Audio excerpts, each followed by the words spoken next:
এক হও মুসলিম, এক হও আজ, এক হওয়া ইমানের মূল কারুকাজ। বাস্তব না অবাস্তব?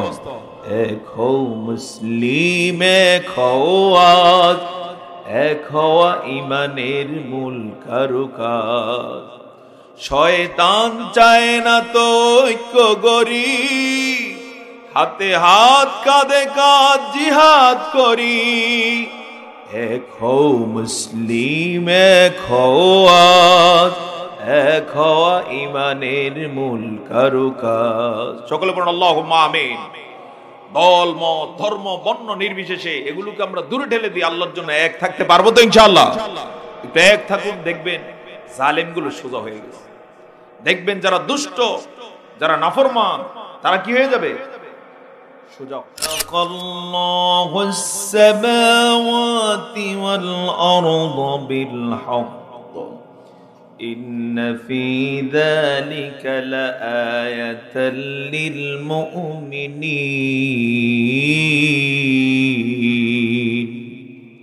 আল্লাহ তাআলা বলেন, তিনি যিনি আকাশসমূহ এবং জমিন সৃষ্টি করেছেন যথার্থভাবে। ইন্না ফি যালিকা লাআয়া, ইন্না ফি যালিকা লাআয়াতাল লিল মুমিনিন।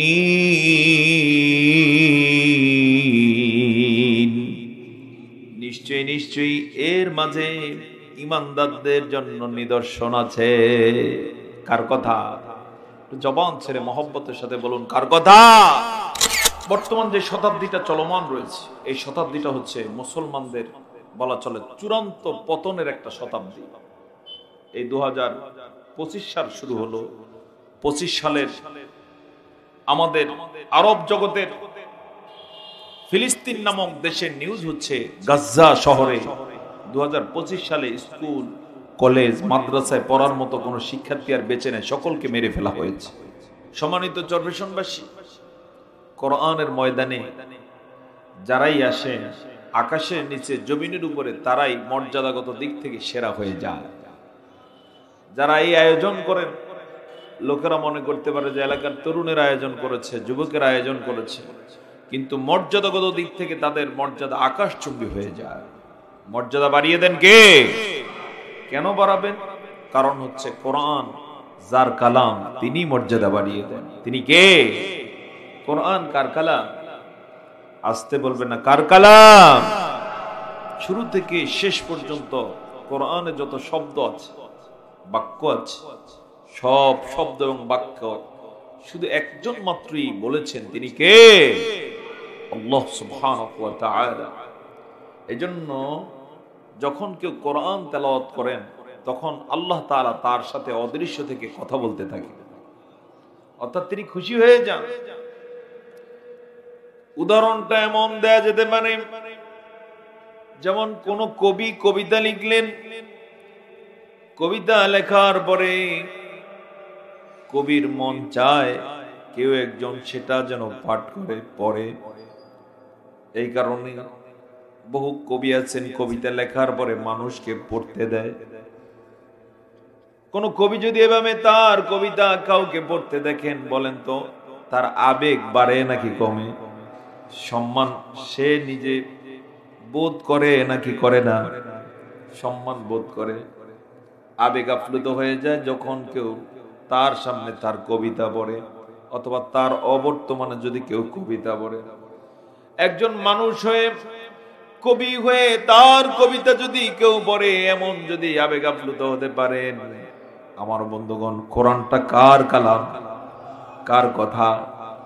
সে আল্লাহর কালাম, সে আল্লাহর কথা, যিনি আকাশ আর জমিন সবকিছুর মালিক।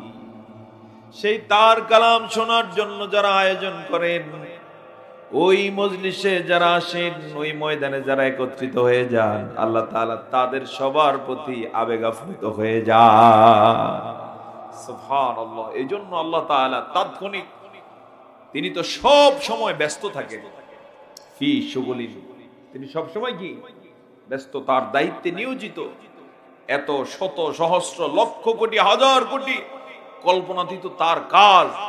এর মাঝেও তিনি যখন কেউ কোরআনের ময়দানে আসে তখন কারা কারা এলো তাদেরকে নিয়ে আরশে আজিমে আলোচনা শুরু করে দেন। হাদিস সহিহ মুসলিমের বর্ণনা। হযরত আবু হুরায়রা রাদিয়াল্লাহু তাআলা আনহু বর্ণনা করেছেন, قال رسول الله صلى الله عليه وسلم وما اجتمع قوم في بيت من بيوت الله يتلون كتاب الله ويتدارسونه بينهم إلا نزلت عليهم السكينة وغشيتهم الرحمة وحفتهم الملائكة وذكرهم الله في من عنده। জবানটা ছেড়ে বলুন আল্লাহু আকবার। এক পর্যায়ে আল্লাহ তাআলা এই মজলিসে যারা আমরা এসেছি আমাদেরকে নিয়ে সরাসরি আরশে আজিমের মহান মহান ফেরেশতাদের সাথে আলোচনা শুরু করে দিলে যতক্ষণ আমরা এখানে থাকবো ততক্ষণ তার সেই মহান টেবিলে আমাদের আলোচনা চলবে। আল্লাহ তাআলা যে মর্যাদার কথা বলেছেন এই জাতীয় মজলিসে এলে পরে সেই মর্যাদা নিয়ে যেন আমরা ফিরে যেতে পারি, সকলকে সেই তৌফিক তিনি দান করুন। জবান ছেড়ে বলুন আল্লাহুম্মা আমিন। এই মর্যাদাটা কিসের কারণে? কোরআনের কারণে। বলুন কিসের কারণে? সেই কোরআনের সাথে আমরা থাকতে রাজি আছি তো ইনশাআল্লাহ? সেই কোরআন নিয়ে আমরা বাঁচতে রাজি আছি তো ইনশাআল্লাহ? সেই কোরআনের জন্য যদি কখনো ডাক আসে রক্ত দিতে হবে, দিতে পারবে? কারা কারা পারবে? আতুল আল্লাহকে দেখায়। লিল্লাহি তাকবীর। আল্লাহ তাআলা সেই ঈমানের চেতনা মনোবল আমাদেরকে দান করুন। সম্মানিত ভাই সব, আমরা মূল আলোচনায় মনোযোগী হব ইনশাআল্লাহ। আমি আপনাদের খেদমতে মহাগ্রন্থ আল কোরআনুল কারীমের সূরা আনকাবুত থেকে দুটো আয়াত তেলাওয়াত করেছি 44 এবং 45 নম্বর আয়াত। আল্লাহ তাআলার কাছে তৌফিক চাই তিনি যেন আয়াত দ্বয়কে কেন্দ্র করে কিছু কথা বলতে দেন। সকলে বলে আল্লাহুম্মা আমিন। আমার সাথে একটু দোয়া পড়ুন। রব্বিশ শরহলি সাদরি ওয়ায়াসসির লি আমরি ওয়াহলুল উকদাতাম মিন লিসানি ইয়াফকাহু কওলি। একটা মজার বিষয় হলো আনকাবুত শব্দের অর্থ হচ্ছে মাকড়সা। চিনেন আপনারা? আপনারা কি বলেন এটা? হ্যাঁ, মাকড়সাই বলে। মাকড়সা একটা বাড়ি বানায়, দেখছেন কখনো? হ্যাঁ, কেমন বিশাল শক্তিশালী এক বাড়ি না? হ্যাঁ, খুব মজবুত বাড়ি নাকি? এই মাকড়সা নামক সূরা আল্লাহ তাআলা নাজিল করে একটা উপমা পেশ করেছে। প্রথমেই জানিয়ে নেই সূরাতুল আনকাবুত শব্দের অর্থ কি? সূরা মাকড়সা। হাসি আসে না? সূরা মাকড়সা। এরকম কোরআনে অবাক করা আরো সূরা আছে না নাই? যেমন একটা সূরা আছে, এটার নাম হচ্ছে সূরাতুন নামল। পড়ছেন কখনো? কি সূরা? সূরাতুন নামল। নামল শব্দের অর্থ কি? পিঁপড়া। তাহলে সূরাতুন নামল অর্থ সূরা পিঁপড়া। সুবহানাল্লাহ বলবেন না? আল্লাহ তাআলার কি রুচি!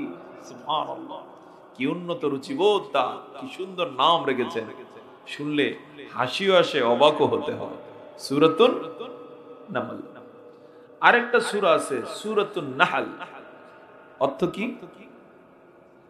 সূরা মৌমাছি।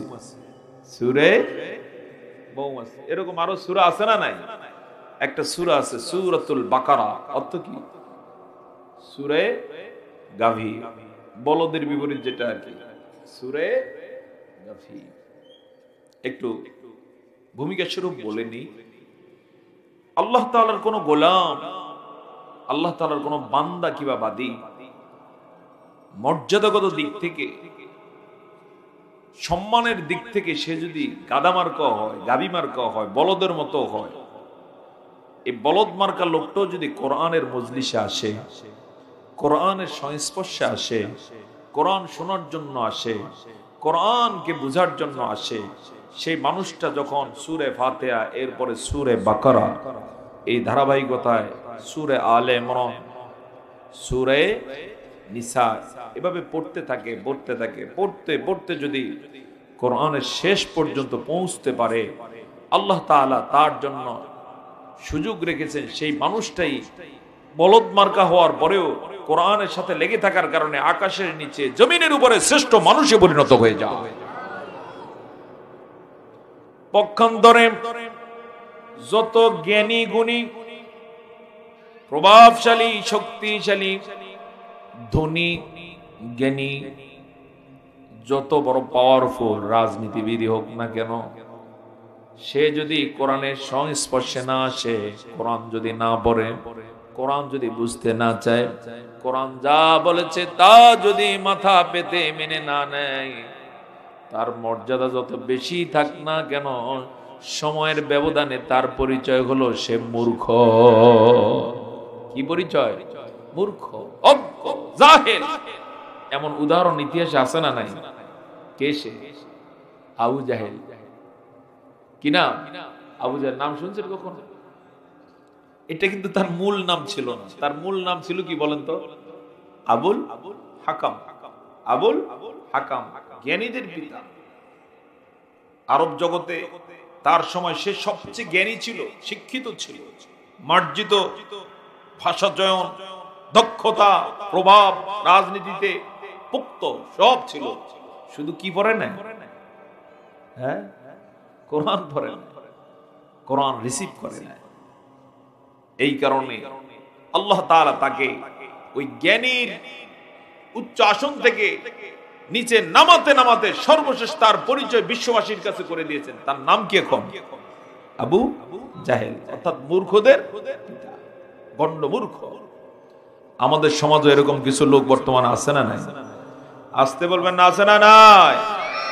যারা অনেক চমৎকার চমৎকার কথা বলে কিন্তু কোরআন মানে না, অনেক সুন্দর সুন্দর কথা বলে কিন্তু কোরআনের রাজনীতি তার পছন্দ হয় না, অনেক সুন্দর সুন্দর কথা বলে কিন্তু কোরআনের আইন চায় না। আমরা তোমাদেরকেও জানিয়ে দিতে চাই, তোমরাও সে আবু জাহেলের চেয়ে ভালো কিছু হইতে পারবে না। আবু জাহেলরা যেভাবে বাঁচতে পারে না, তোমরাও বাঁচতে পারবে না। আমরা কোরআনের সাথে ছিলাম, কোরআনের সাথেই থাকতে চাই, রাজি আছি তো ইনশাআল্লাহ।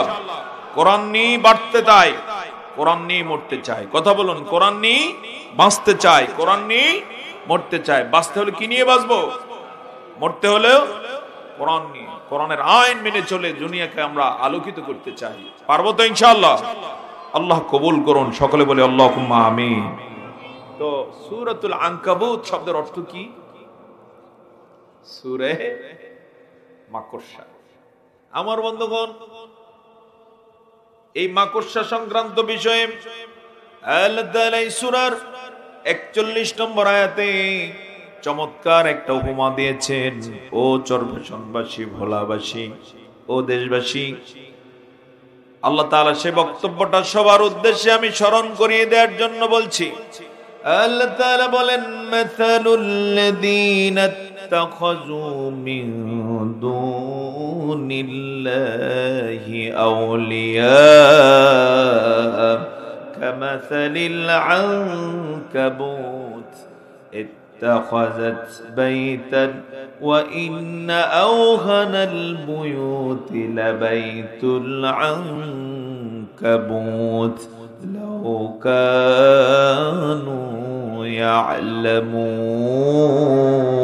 يعلمون। জবান ছেড়ে বলুন আল্লাহু আকবার। আল্লাহ বলেন,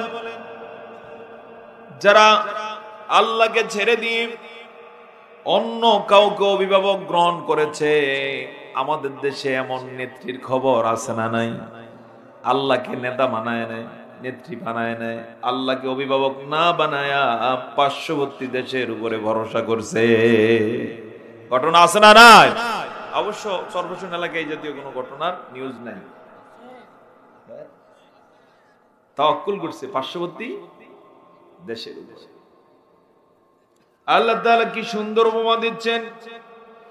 মাসালুল্লাযীনা ইত্তাখাযু মিন দুনিল্লাহি আউলিয়া কামাসালিল আনকাবুত।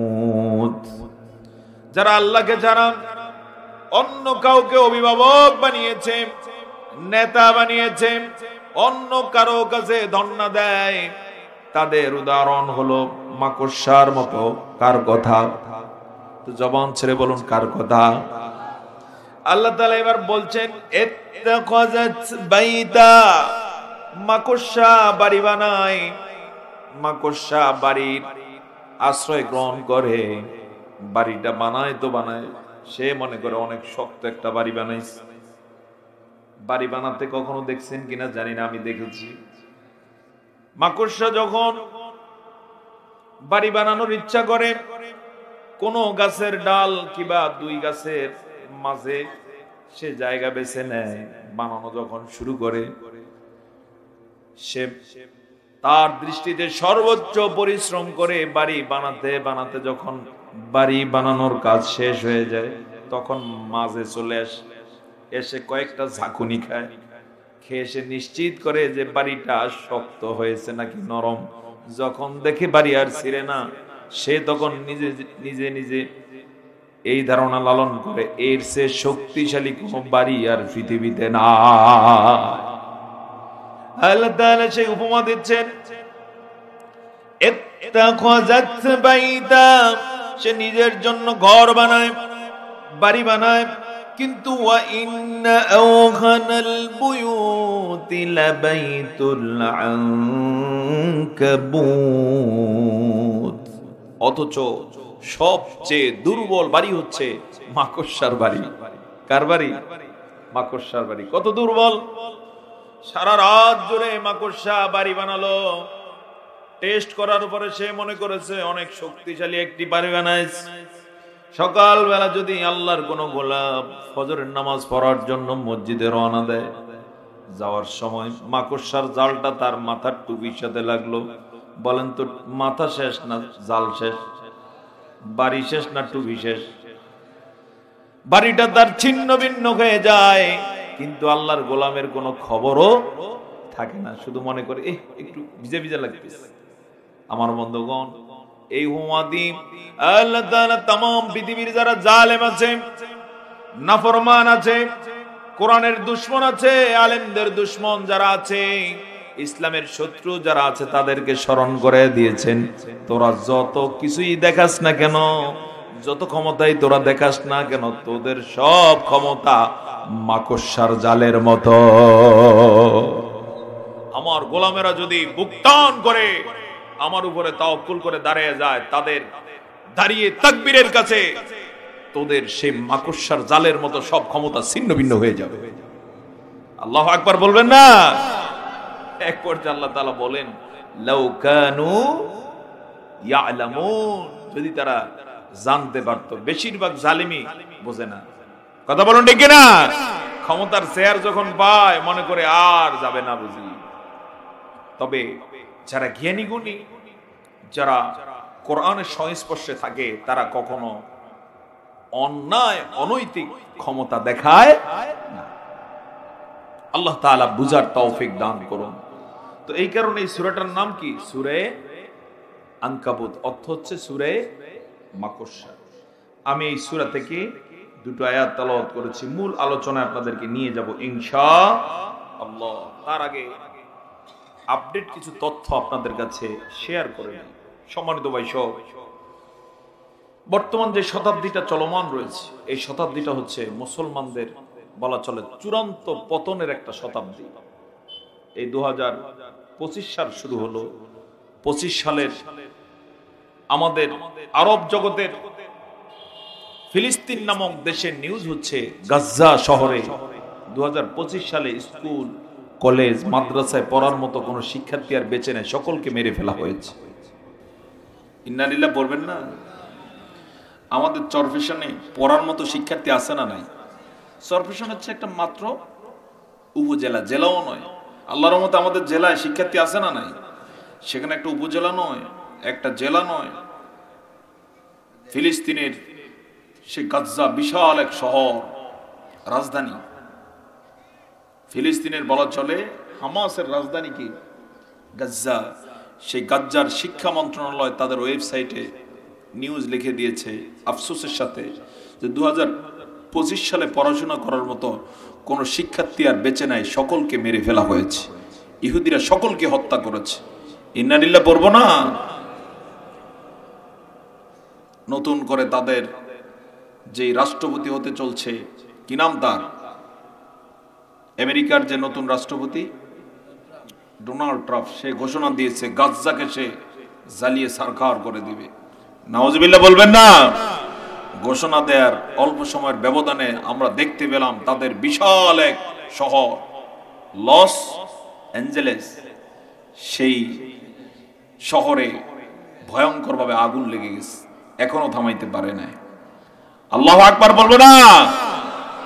আমরা ধিক্কার জানিয়ে তাদেরকে বলতে চাই, তোমরা ইসরায়েল নামক অবৈধ রাষ্ট্রের মাধ্যমে ফিলিস্তিনি মুসলমানদেরকে জ্বালিয়ে পুড়িয়ে ধ্বংস করার চক্রান্তে মেতে উঠেছ। তোমাদের শহরে আল্লাহ তাআলা আগুন লাগিয়ে দিয়েছে। কারণ প্রকৃতির একটা ধরা আছে না নাই? আসতে বলবেন না, আছে না নাই? যেমনই ভাবে আমাদের দেশে এই গত 1-1.5 বছর আগে 2023 সালের আগস্টে আল্লামা দেলোয়ার হোসেন সাঈদীর জানাজা পড়তে দেয়া হয় নাই ঢাকা শহরে, অথচ তিনি ঢাকা শহরের বাসিন্দা ছিলেন। কথা বলেন ঠিক না? জানাজা পড়তে না দিয়ে কি কাহিনীগুলো করেছে আপনারা সবাই পত্রপত্রিকার মাধ্যমে, ইলেকট্রনিক্স প্রিন্ট মিডিয়ার মাধ্যমে দেখেছেন। আমরা জানাজা পড়তে গিয়েছি, আমাদেরকে জানাজা পড়া তো দূরের কথা, রাস্তায় দাঁড়াতেই দিল না। এক পর্যায়ে তার লাশের সাথে বেয়াদবি করেছে, তার লাশটা ফেলে দিয়েছে। জানেন কিনা আপনারা আল্লামা সাঈদীর লাশ কি ফেলে দিয়েছে অ্যাম্বুলেন্স থেকে? আপনারা যারা দেখেছেন তার লাশের কফিনে ময়লা ছিল, কাদা লেগেছিল। এর কারণ হচ্ছে শাহবাগে তার লাশ এক অ্যাম্বুলেন্স থেকে তুলতে গিয়ে ফেলে দিয়েছে, আরেক অ্যাম্বুলেন্সে সেই কাদাযুক্ত লাশ তুলেছে। এক পর্যায়ে ওখানে আর তার লাশ রাখতে দেয়া হলো না, জানাজা পড়তে দেয়া হলো না। যারা এটা করছে মনে করছে ক্ষমতা বুঝি চিরস্থায়ী পেয়ে গিয়েছে, কিন্তু 1 বছরের ব্যবধানে গোটা জাতি দেখতে পেলাম আল্লাহ তাআলা ওদেরকে শুধু ঢাকা শহর নয় বাংলাদেশ থেকে বিতরণের ব্যবস্থা করে দিয়েছে। এটা কার ধরা? আসতে বলো না, কার ধরা? আল্লাহ সাধারণত ধরেন না, কিন্তু মাত্র যখন ছাড়িয়ে যায় এমন ধরেন ইতিহাসে নামটা থাকে আর কিছু থাকে না। আমাদের মনে হচ্ছে ফিলিস্তিনের সাথে, গাজ্জার নিষ্পাপ শিশুদের সাথে, নারী পুরুষ অসহায় মানুষের সাথে যে আচরণ আমেরিকা করেছে তার সাজা আল্লাহ তাআলা শুরু করেছে। আমরা আমেরিকার জনগণ সহকারে সরকারকে বলবো, এই বাংলার ভূখণ্ড থেকে যদি তোমরা বাঁচতে হয় তাহলে ফিলিস্তিনের স্বাধীনতা দিয়ে দাও। ফিলিস্তিনিদের যে ক্ষতি তোমরা করেছো এই ক্ষতির মাসুল তোমরা দিতে হবে, আর না দিলে শুধু এটা নরমাল গজব, এর চেয়ে বড় গজব আল্লাহ দিতে পারেন নাকি পারেন না? মুসলমানদের অভিভাবক কে? আসতে বলবেন না, আমাদের অভিভাবক কে? আমাদের অভিভাবক সবই দেখতে পান, আমাদের অভিভাবক সবই দেখতে পান। মুসলমানদেরকে তোমরা অভিভাবক হারা মনে করিও না। মুসলমানদের অভিভাবকের নাম কি? তিনি সাধারণত ধরেন না, ধরলে কাউকে ছাড়েন না। সম্মানিত ভাই সব, সেই লস অ্যাঞ্জেলেস আমি যে মুহূর্তে আলোচনা শুরু করেছি এই মুহূর্তের নিউজ হলো এখনো জ্বলছে, আগুন থামানো যায় না। হাজার হাজার তাদের ফায়ার সার্ভিসের কর্মীরা হাজার হাজার গাড়ি নিয়ে কাজ করছে, কোনো লাভ হচ্ছে না। আগুন শুধু বাড়তেই আছে, বাতাসের গতিতে আগুন শহর থেকে শহর ছড়িয়ে পড়ছে। হ্যাঁ, কত কিছু দিয়ে চেষ্টা করছে। গোটা বিশ্ব মুসলমানের কাছে মেসেজ হলো, মুসলমান তোমরা ভয় পেও না, তোমরা চিন্তিত হও না, তোমরা আল্লাহর উপরে তাওয়াক্কুল করো। সাহায্যের জন্য প্রস্তুত আছেন কে? সেই আল্লাহর সাহায্য পাওয়ার জন্য যেন আমরা কাজ করতে পারি। আল্লাহ আমাদেরকে সেই তৌফিক দান করুন। মুসলমানদের ভয় নাই, মুসলমানদের সাহায্যকারী এখন আছেন না নাই? সুবহানাল্লাহ। সম্মানিত ভাই সব, পাশাপাশি আরেকটা নিউজ আপনাদের সাথে শেয়ার করি। পাকিস্তানের একজন মহিষী রমণী হাফেজা ডক্টর আফিয়া সিদ্দিকা হাফিজাহাল্লাহ, তিনি একজন বিজ্ঞানী যিনি মুসলমানদের উন্নতি নিয়ে, মুসলমান জাতিটা এই শতাব্দীতে যেন আর দুঃখ দুর্দশায় থাকতে না হয় মুসলমানদের উপরে যেন কাফেররা জুলুম করতে না পারে কাজ করতেছিলেন, যার কারণে আমেরিকা তাকে গ্রেপ্তার করে শতাব্দীর ভয়াবহ তার সাথে জুলুম করেছে, বড় বড় অত্যাচার তার উপরে চালিয়েছে, এখনো তাকে ছাড়ে নাই, জেলে আটকে রেখেছে। আরো কত শত হাজার মুসলমানকে যে তারা হত্যা করেছে, আমরা মনে করেছি সে হারিয়ে গিয়েছে, কিন্তু মূলত তারে গুম করে বিভিন্ন কারাগারে আটকে রেখেছে। যারা করেছে আল্লাহর গজব মাত্র তাদের উপরে শুরু হয়েছে।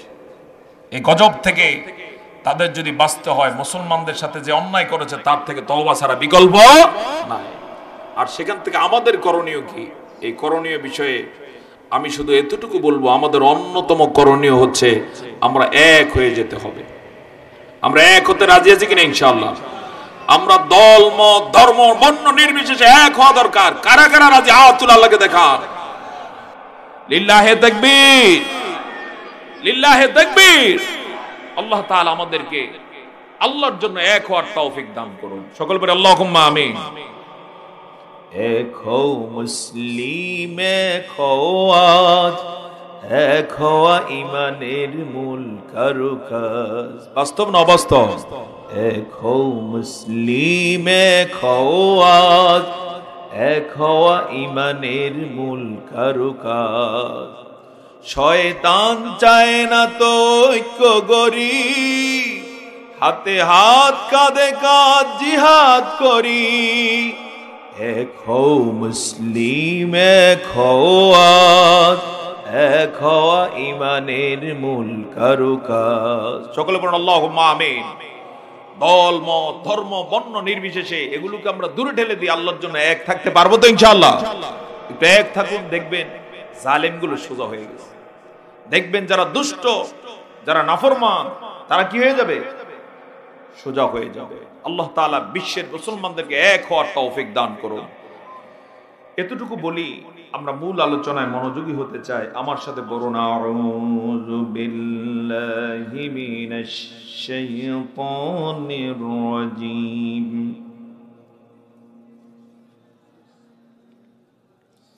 বিসমিল্লাহির রাহমানির রাহিম। خلق الله السماوات والأرض بالحق إن في ذلك لآية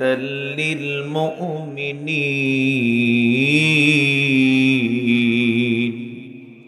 বিতাড়িত শয়তান থেকে আল্লাহর কাছে পানাহ চাই। পরম করুণাময় অতি দয়ালু আল্লাহর নামে শুরু করছি। আল্লাহ তাআলা বলেন, তিনি যিনি আকাশ সমূহ এবং জমিন সৃষ্টি করেছেন যথার্থভাবে। ইন্না ফি যালিকা লাআয়া, ইন্না ফি যালিকা লাআয়াতান লিল মুমিনিন।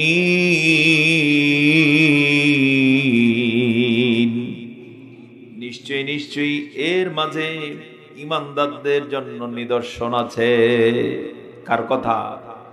জবান ছেড়ে মহব্বতের সাথে বলুন, কার কথা? দৃষ্টি আকর্ষণ করছে আপনাদের। আমাদের মাথার উপরে যে শামিয়ানা দেখতে পাচ্ছি, এই শামিয়ানার পরে বিশাল একটা খোলা আকাশ সামনে আছে না নাই? আমাদের মাথার উপরে কি? হ্যাঁ, খোলা আকাশ। মাথার উপরে খোলা আকাশ। এই আকাশ পানে তাকালে কেমন মনে হয়? খুব সংকীর্ণ নাকি বিশাল বিস্তীর্ণ? হ্যাঁ, বিশাল, কল্পনাতীত বিশাল বিস্তীর্ণ আকাশ, মহাকাশ। আমার বন্ধুগণ, এই আকাশ কত দূরে আজ পর্যন্ত বিজ্ঞান কোন তথ্য দিতে পারে নাই। নাস্তিক মার্কা বিজ্ঞানী যারা, তারা তথ্য এতটুকু দিচ্ছে যে আকাশ বলতে কিছু না। নাউযুবিল্লাহ বলবেন না? কি বলতে কিছু নাই? আকাশ বলতে কিছু নাই। অথচ আল্লাহ তাআলা আকাশের বিবরণ দিতে গিয়ে আয়াতে বলছেন, তিনি এমন সত্তা যিনি আকাশগুলো সৃষ্টি করেছেন। অন্যত্র তিনি বলেছেন সাবআ সামাওয়াতিন তিবাকা। আল্লাহ হচ্ছেন এমন যিনি স্তরে স্তরে একটা না দুইটা না 7টা আকাশ তৈরি করেছে। কয়টা? ওই 7 আকাশের বিশাল আয়োজন বুঝার জন্য শুধু প্রথম আকাশের নিচে যা আছে সেখান থেকে একটু বর্ণনা দিতে চাই। আমরা যে রাতের বেলা খোলা আকাশে অসংখ্য তারকা দেখি যেগুলো মিটি মিটি জ্বলে, এই তারকাগুলো কতটুকু এক একটা জানা আছে কিনা? জানা নাই? একটু বুঝার জন্য বলছি। আকাশ রাজ্য যে বিশাল এরিয়া জুড়ে তারার রাজ্য, এই তারার মাঝের একটা ছোট্ট তারা হলো আমাদের এই সূর্য। যে সূর্যটা আমরা প্রতিদিন ভোরে উদিত দেখি, আবার সন্ধ্যা হলে কি হয়ে যায়? অস্তমিত হয়ে যায়, ডুবে যায়। সেই তারা যেটা সূর্য, এই সূর্যটা পৃথিবীর থেকে মাত্র 13 লক্ষ গুণ বড়। কত গুণ বড়? 13 লক্ষ গুণ বড়। এই 13 লক্ষ গুণ বড় সূর্যের তুলনায় আমাদের পৃথিবীটা কতটুকু? উদাহরণ হলো, যেমন এই মাঠে 13 লক্ষ মার্বেল রাখা হলো, এর থেকে একটা মার্বেল আপনি তুলে নেন, এই মার্বেলের সমান হলো আমাদের পৃথিবী। আর এর চেয়ে 13 লক্ষ গুণ বড় হলো এই সূর্যটা। এটা কোথায় আছে এখন? এই সূর্যটা আছে পৃথিবীর থেকে মেপে এই জমিন থেকে 9 কোটি 30 লক্ষ মাইল দূরে। কত? 9 কোটি 30 লাখ মাইল। আল্লাহ তাআলার ক্ষমতা দেখুন, অস্তমিত হয়। এভাবেই সূর্য যেদিন থেকে সৃষ্টি করা হয়েছে একই নিয়মে উঠতেছে, অস্তমিত হচ্ছে, আর বিশ্ববাসীকে আলো দিয়ে যাচ্ছে। আমাদের নীরব এক বন্ধু সূর্য, জোরে বলুন না সুবহানাল্লাহ। মহাকাশ বিজ্ঞানীদের বক্তব্য হচ্ছে, এই সূর্য যদি ওই 9 কোটি 30 লাখ মাইল এখান থেকে কয়েক ডিগ্রি নিচে চলে আসে, 1 মাইলও না, কয়েক ডিগ্রি বা ইঞ্চি নিচে চলে আসে, তাহলে গোটা পৃথিবীতে যত প্রাণী আছে, গোটা পৃথিবীতে যা কিছু আছে সব জ্বলে পুড়ে ছাই হয়ে যাবে। মহাকাশ বিজ্ঞানীরা আরো অবাক হয়ে বলেন, সেই সূর্যটা যদি 9 কোটি 30 লাখ মাইল তার চেয়ে কয়েক ইঞ্চি উপরে চলে যায়, তাহলে অবস্থা এমন হবে পৃথিবীতে যা কিছু আছে সব বরফের নিচে আচ্ছাদিত হয়ে যাবে। আল্লাহু আকবার। এভাবে সূর্যটা 9 কোটি 30 লাখ মাইলের সীমানা ঠিক রেখে উদিত হয় এবং অস্ত যায়। যিনি উদয় অস্ত দেন তিনি কে? আসতে বলুন না, জবান ছেড়ে বলুন, তিনি কে? তিনি কোরআনে বলেন সূরা ইয়াসিনে, লাশ-শামসু ইয়ানবাগি লাহা আন তুদরিকাল কমর ওয়াল-লাইলু সাবিকুন নাহার ওয়া কুল্লুন ফি ফালাকি ইয়াসবাহুন। লাশ-শামসু ইয়ানবাগি লাহা আন তুদরিকাল কমর, সূর্যের এমন কোনো ক্ষমতা নাই চাঁদের পথে চলে আসে। ওয়াল-লাইলু সাবিকুন নাহার, রাতেরও ক্ষমতা নাই যে দিনের মাঝে এসে প্রবেশ করে। ও কুল্লুন ফি ফালাকি ইয়াসবাহুন, যার যেখানে গন্তব্য, যে পথ দেয়া আছে সবাই সেই পথে সন্তরণ তথা সাঁতার কাটতেছে। কার কথা? তো জবান ছেড়ে বলুন, কার কথা? এবারে আসুন, সূর্যটা বড় দেখায়, ওই তারাকে ছোট দেখায় কেন? কারণ হচ্ছে সূর্যটা একটু কাছে, 9 কোটি 30 লাখ মাইল দূরে। কিন্তু যে তারকাগুলো ছোট ছোট দেখায়, এগুলো 9 কোটি নয়, কোনটা আছে 1000 কোটি মাইল দূরে, কোনটা আছে লাখ কোটি মাইল দূরে। এমনও তারকা আছে সৃষ্টির সূচনা থেকে তার আলো জমিনের দিকে আসতেছে। এখানে যারা আলেম আছেন আপনারা জানেন, আলোর গতি হইল সেকেন্ডে 1,86,000 মাইল। সেকেন্ডে কতটুকু যাইতে পারে? 1,86,000 মাইল যেতে পারে। এখানে বাইক চালক যারা আছেন, একবারে খুব জাতের বাইক চালক, হোন্ডা চালক, আপনি ঘন্টায় কতটুকু যাইতে পারেন? সর্বোচ্চ 100 কিলোমিটার। মাঝে মাঝে রাস্তা ফাঁকা পাইলে 120 কি প্রাইভেট কার সর্বোচ্চ, যেমন আমাদের দেশের এখন সবচেয়ে ফ্রি রাস্তা হচ্ছে পদ্মা সেতুর এই রোড, অথবা ওই পদ্মা সেতু পার হয়ে খুলনার দিকে বা যশোরের দিকে যাওয়ার রোড, উত্তরাঞ্চলে হলে ধরেন টাঙ্গাইলের রোড, সর্বোচ্চ 150 কিলোমিটার গতিতে আমরা প্রাইভেট কার অনেক সময় নিয়ে যেতে পারি। এই হচ্ছে ঘন্টার গতি। সেখানে ঘন্টা নয়, মিনিট নয়, সেকেন্ডের গতি হইল আলোর 1,86,000 মাইল। 1,86,000 মাইল গতিবেগে আলো আসতেছে কোন কোন তারকার থেকে, এখনো জমিনে এসে পৌঁছতে পারে না। এত দূরে সেটার অবস্থান, কত হাজার কিলোমিটার দূরে আল্লাহ ছাড়া কেউ জানে না। আমার বন্ধুগণ, সূর্য 9,30,00,000 মাইল দূরে হওয়ার পরেও সেটাকে দেখা যায় আমাদের পৃথিবীর তুলনায় অনেক বড় নাকি ছোট? হ্যাঁ, একটা প্লেটের মতো। এবার চিন্তা করুন, ওই তারকাগুলো আরো বড় হওয়া সত্ত্বেও এত ছোট ছোট দেখায়, কি পরিমাণ তারা সেখানে আছে। আজকের মহাকাশ বিজ্ঞানীদের বক্তব্য হলো, গোটা পৃথিবীতে যেই পরিমাণ বালি আছে তার চেয়ে হাজার লক্ষ কোটি গুণ বেশি পরিমাণ তারকা মহাশূন্যের মধ্যে দেখতে পাওয়া যায়। আল্লাহু আকবার। এটাকে আরেকটু খোলাসা করছি আল্লাহর ক্ষমতা বুঝার জন্য। তিনি যে কি পারেন, তার ক্ষমতা যে কত ব্যাপক বুঝার জন্য বলছি। আমরা যে মাঠে বসা আছি, এখানে বালি আছে না নেই? এই মাঠের বালি যদি গণার জন্য আমরা সবাই চেষ্টা করি, কয়দিনে গণে শেষ করতে পারবো? হ্যাঁ, পারবো না। আজকে রাত্রে, কালকে, কতদিন লাগবে? আমরা তো দূরের কথা, গোটা বাংলাদেশে যারা আছে সবাই মিলে কিয়ামত পর্যন্ত চেষ্টা করলো কি গণে শেষ করতে পারবো না। এখানে আর কি বালি আছে? আপনারা কেউ কক্সবাজার গেছেন কখনো? কক্সবাজার গেছেন? কে হাত তোলেন? কক্সবাজার মাশাআল্লাহ অনেকেই গিয়েছে। কক্সবাজার এই যে লাবণী পয়েন্ট দিয়ে, মূল পয়েন্ট যেটা একবার, যেখানে যদিও মূল শুধু এটাই নয়, কক্সবাজারের দূরত্ব কত? 155 কিলোমিটার এরিয়া জুড়ে আল্লাহ তাআলা সেখানে কি বিশাল সমুদ্র সৈকত রেখে দিয়েছে। গোটা পৃথিবীর সবচেয়ে বড় সমুদ্র সৈকতের নাম কি? কক্সবাজার। সেখানে সমুদ্রের তীরে তীরে বালি আছে না না? কি পরিমাণ হতে পারে কল্পনা করছেন? এগুলো তো নরমাল। প্রশান্ত মহাসাগরের তলায় তীরে কি পরিমাণ বালি আছে, আটলান্টিকের তীরে, ভারত মহাসাগরের তীরে, উত্তর মহাসাগর, দক্ষিণ মহাসাগর, আরব সাগর, ভূমধ্য সাগর, আমাদের বঙ্গোপসাগরের কথা তো মাত্র উপমা দিলাম।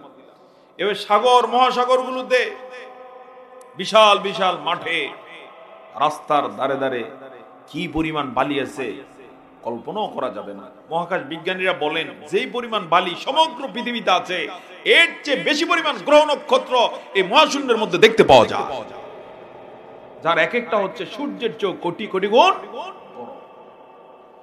যিনি এগুলো সৃষ্টি করেছেন তার নাম কি? জবান ছেড়ে মহব্বতের সাথে বলুন, তার নাম কি? সে আল্লাহ তাআলা এগুলো সবগুলো সাজিয়ে রেখেছেন আকাশের উপরে নাকি নিচে? জানেন কিনা? উপরে নাকি নিচে? নিচে। আল্লাহ তাআলার বক্তব্য শুনুন, সূরা মুলকের মধ্যে আল্লাহ তাআলা বলেন, ওয়ালাকাদ সাইয়্যারনাস সামাআদ দুনিয়া বিমাসাবিহা ওয়া জাআলনাহা রুজুমান লিশ-শায়াতিন ওয়া আ'তাদনা লাহুম আযাবাস সাঈর। আমি দুনিয়ার আকাশকে, ওয়ালাকাদ সাইয়্যারনাস সামাআদ দুনিয়া, দুনিয়ার আকাশকে সুশোভিত করেছি, সাজিয়ে রেখেছি বিমাসাবিহা, তারকারাজির দ্বারা, যেই তারাগুলো আমরা দেখতে পাই। ওয়া জাআলনাহা রুজুমান লিশ-শায়াতিন, পাশাপাশি আমি তারাগুলোকে আমি তৈরি করে রেখেছি শয়তানের জন্য ক্ষেপণাস্ত্রের মতো। ওয়া আ'তাদনা লাহুম আযাবাস সাঈর, যারা নাফরমান হবে আমি তাদের জন্য রেখে দিয়েছি যন্ত্রণাদায়ক শাস্তি। কার কথা? আসতে পারে না? কার কথা? তিনটা পয়েন্ট আছে আয়াতের মধ্যে। এক নম্বর হচ্ছে দুনিয়ার আকাশকে তিনি সাজিয়েছেন কি দিয়ে? তারা দিয়ে। তার পাওয়ার দেখছেন? সূর্য যেটা পৃথিবীর থেকেও 13 লক্ষ গুণ বড়, এই সূর্য নয়, এর চেয়ে কোটি কোটি গুণ বড় তারা দিয়ে, তাও একটা দুইটা নয়, যে পরিমাণ বালি আছে পৃথিবীতে তার চেয়ে বেশি পরিমাণ তারকা দিয়ে দুনিয়ার আকাশকে তিনি সাজালেন। মানুষ বিয়ের অনুষ্ঠানকে বর্ণাঢ্য করার জন্য বিয়ে বাড়িতে ঝিলিক বাতি দেয়, কতটুকু বিশাল বিশাল, এক একটা 1 ইঞ্চিও না। মানুষের যোগ্যতা হচ্ছে, ক্ষমতা হচ্ছে ঝিলিক বাতি ছোট্ট ছোট্ট, আধা ইঞ্চি 1 ইঞ্চি, এই দিয়ে সে তার বিয়ের আসর, বিয়ের বাড়ি সাজায়। আর আল্লাহ তাআলার রুচি, ক্ষমতা হচ্ছে সূর্যের চেয়ে কোটি কোটি গুণ বড় তারকা দিয়ে, একটা দুইটা নয়, অগণিত তারকা দিয়ে তিনি দুনিয়ার আকাশকে সাজিয়েছেন। পাশাপাশি এই তারকার আরেকটা কাজ হলো, কোন শয়তান যদি আকাশের কথা শুনতে চেষ্টা করে তাকে ক্ষেপণাস্ত্রের মতো নিক্ষেপ করা হয়। এই বিষয়ে একটু ব্যাখ্যা দে। আপনারা কখনো রাতের আকাশে তারকা খসে পড়তে দেখছেন কি? হ্যাঁ, এটাকে বলে উল্কা খসে পড়া। এটা মূলত কোরআনের আয়াত ছাড়া অন্য কেউ এটার দলিল এভাবে দিতে পারে না। কোরআনের আয়াত বলে রেখেছে, শয়তানরা যদি কখনো আকাশের কোনো বক্তব্য শুনতে যায়, ফেরেশতারা কি কথা বলতেছে, তখন ওই শয়তানকে ওই তারা নিক্ষেপ করা হয়। কার কথা? আসতে বলো না, কার কথা? এজন্য কখনো কখনো আমরা দেখতে পাই যে তারকা কি করছে, খসে পড়েছে। সুবহানাল্লাহ। 3 নম্বরে আয়াতের ইনফরমেশন হচ্ছে ওয়া আ'তাদনা লাহুম আযাবাস সাঈর, যারা কাফের হবে, মুশরিক হবে, তাদের জন্য আমি যন্ত্রণাদায়ক শাস্তি রেখে দিয়েছি। মজায় মজায় দুনিয়া কাটাবে, যা ইচ্ছা তা করবে, খাবে, ঘুরবে, এরকমটাই করবে। বিষয়টা এই পর্যন্তই নয়, সামনে সাজা আছে না নাই? আসতে বলবেন না, আছে না নাই? তো আল্লাহ সুবহানাহু ওয়া তাআলা দুনিয়ার আকাশকে সাজালেন কি দিয়ে? তারকা দিয়ে। কি দিয়ে? এবার আসেন, এই তারকা তাহলে আসমানের উপরে না নিচে? হ্যাঁ, নিচে, আকাশের নিচে। তার উপরে রয়েছে এই প্রথম আসমান। জোরে বলুন না সুবহানাল্লাহ। আরো মজার বিষয় হচ্ছে, আকাশে যে তারকা আছে, মহাকাশ বিজ্ঞানীদের বক্তব্য হলো এই তারকার পরিমাণ দিন দিন শুধু বাড়তেই আছে, সীমানা শুধু বাড়তেই আছে। এটা কোরআনের আয়াতেরও বক্তব্য যে আল্লাহ তাআলা বলেন মুসিউন, আমি সেটা শুধু বৃদ্ধি করতে আছি। এবার আমার বন্ধুগণ, এখান থেকে ছোট্ট একটা পয়েন্ট আপনাদেরকে দিতে চাই। যারা আল্লাহর এই জমিনে আল্লাহর কোরআনের জন্য কাজ করবে, আল্লাহর দ্বীনের জন্য কাজ করবে, ঈমান এনে আমলে সলে যারা করবে, আল্লাহ তাআলা তাদেরকে নিয়ামত বাড়িয়ে দিবেন না কমিয়ে দিবেন? নিয়ামত বাড়িয়ে কি পরিমাণ দিতে পারেন, এই আকাশের দিকে তাকালেই বোঝা যায়। যারা বলুন না সুবহানাল্লাহ। এজন্যই আল্লাহ তাআলা সূরা আনকাবুতের 44 নম্বর আয়াতে বলছেন, খালাকাল্লাহুস সামাওয়াতি ওয়াল আরদা বিল হক ইন্না ফী যালিকা লাআয়াতাল লিল মুমিনিন।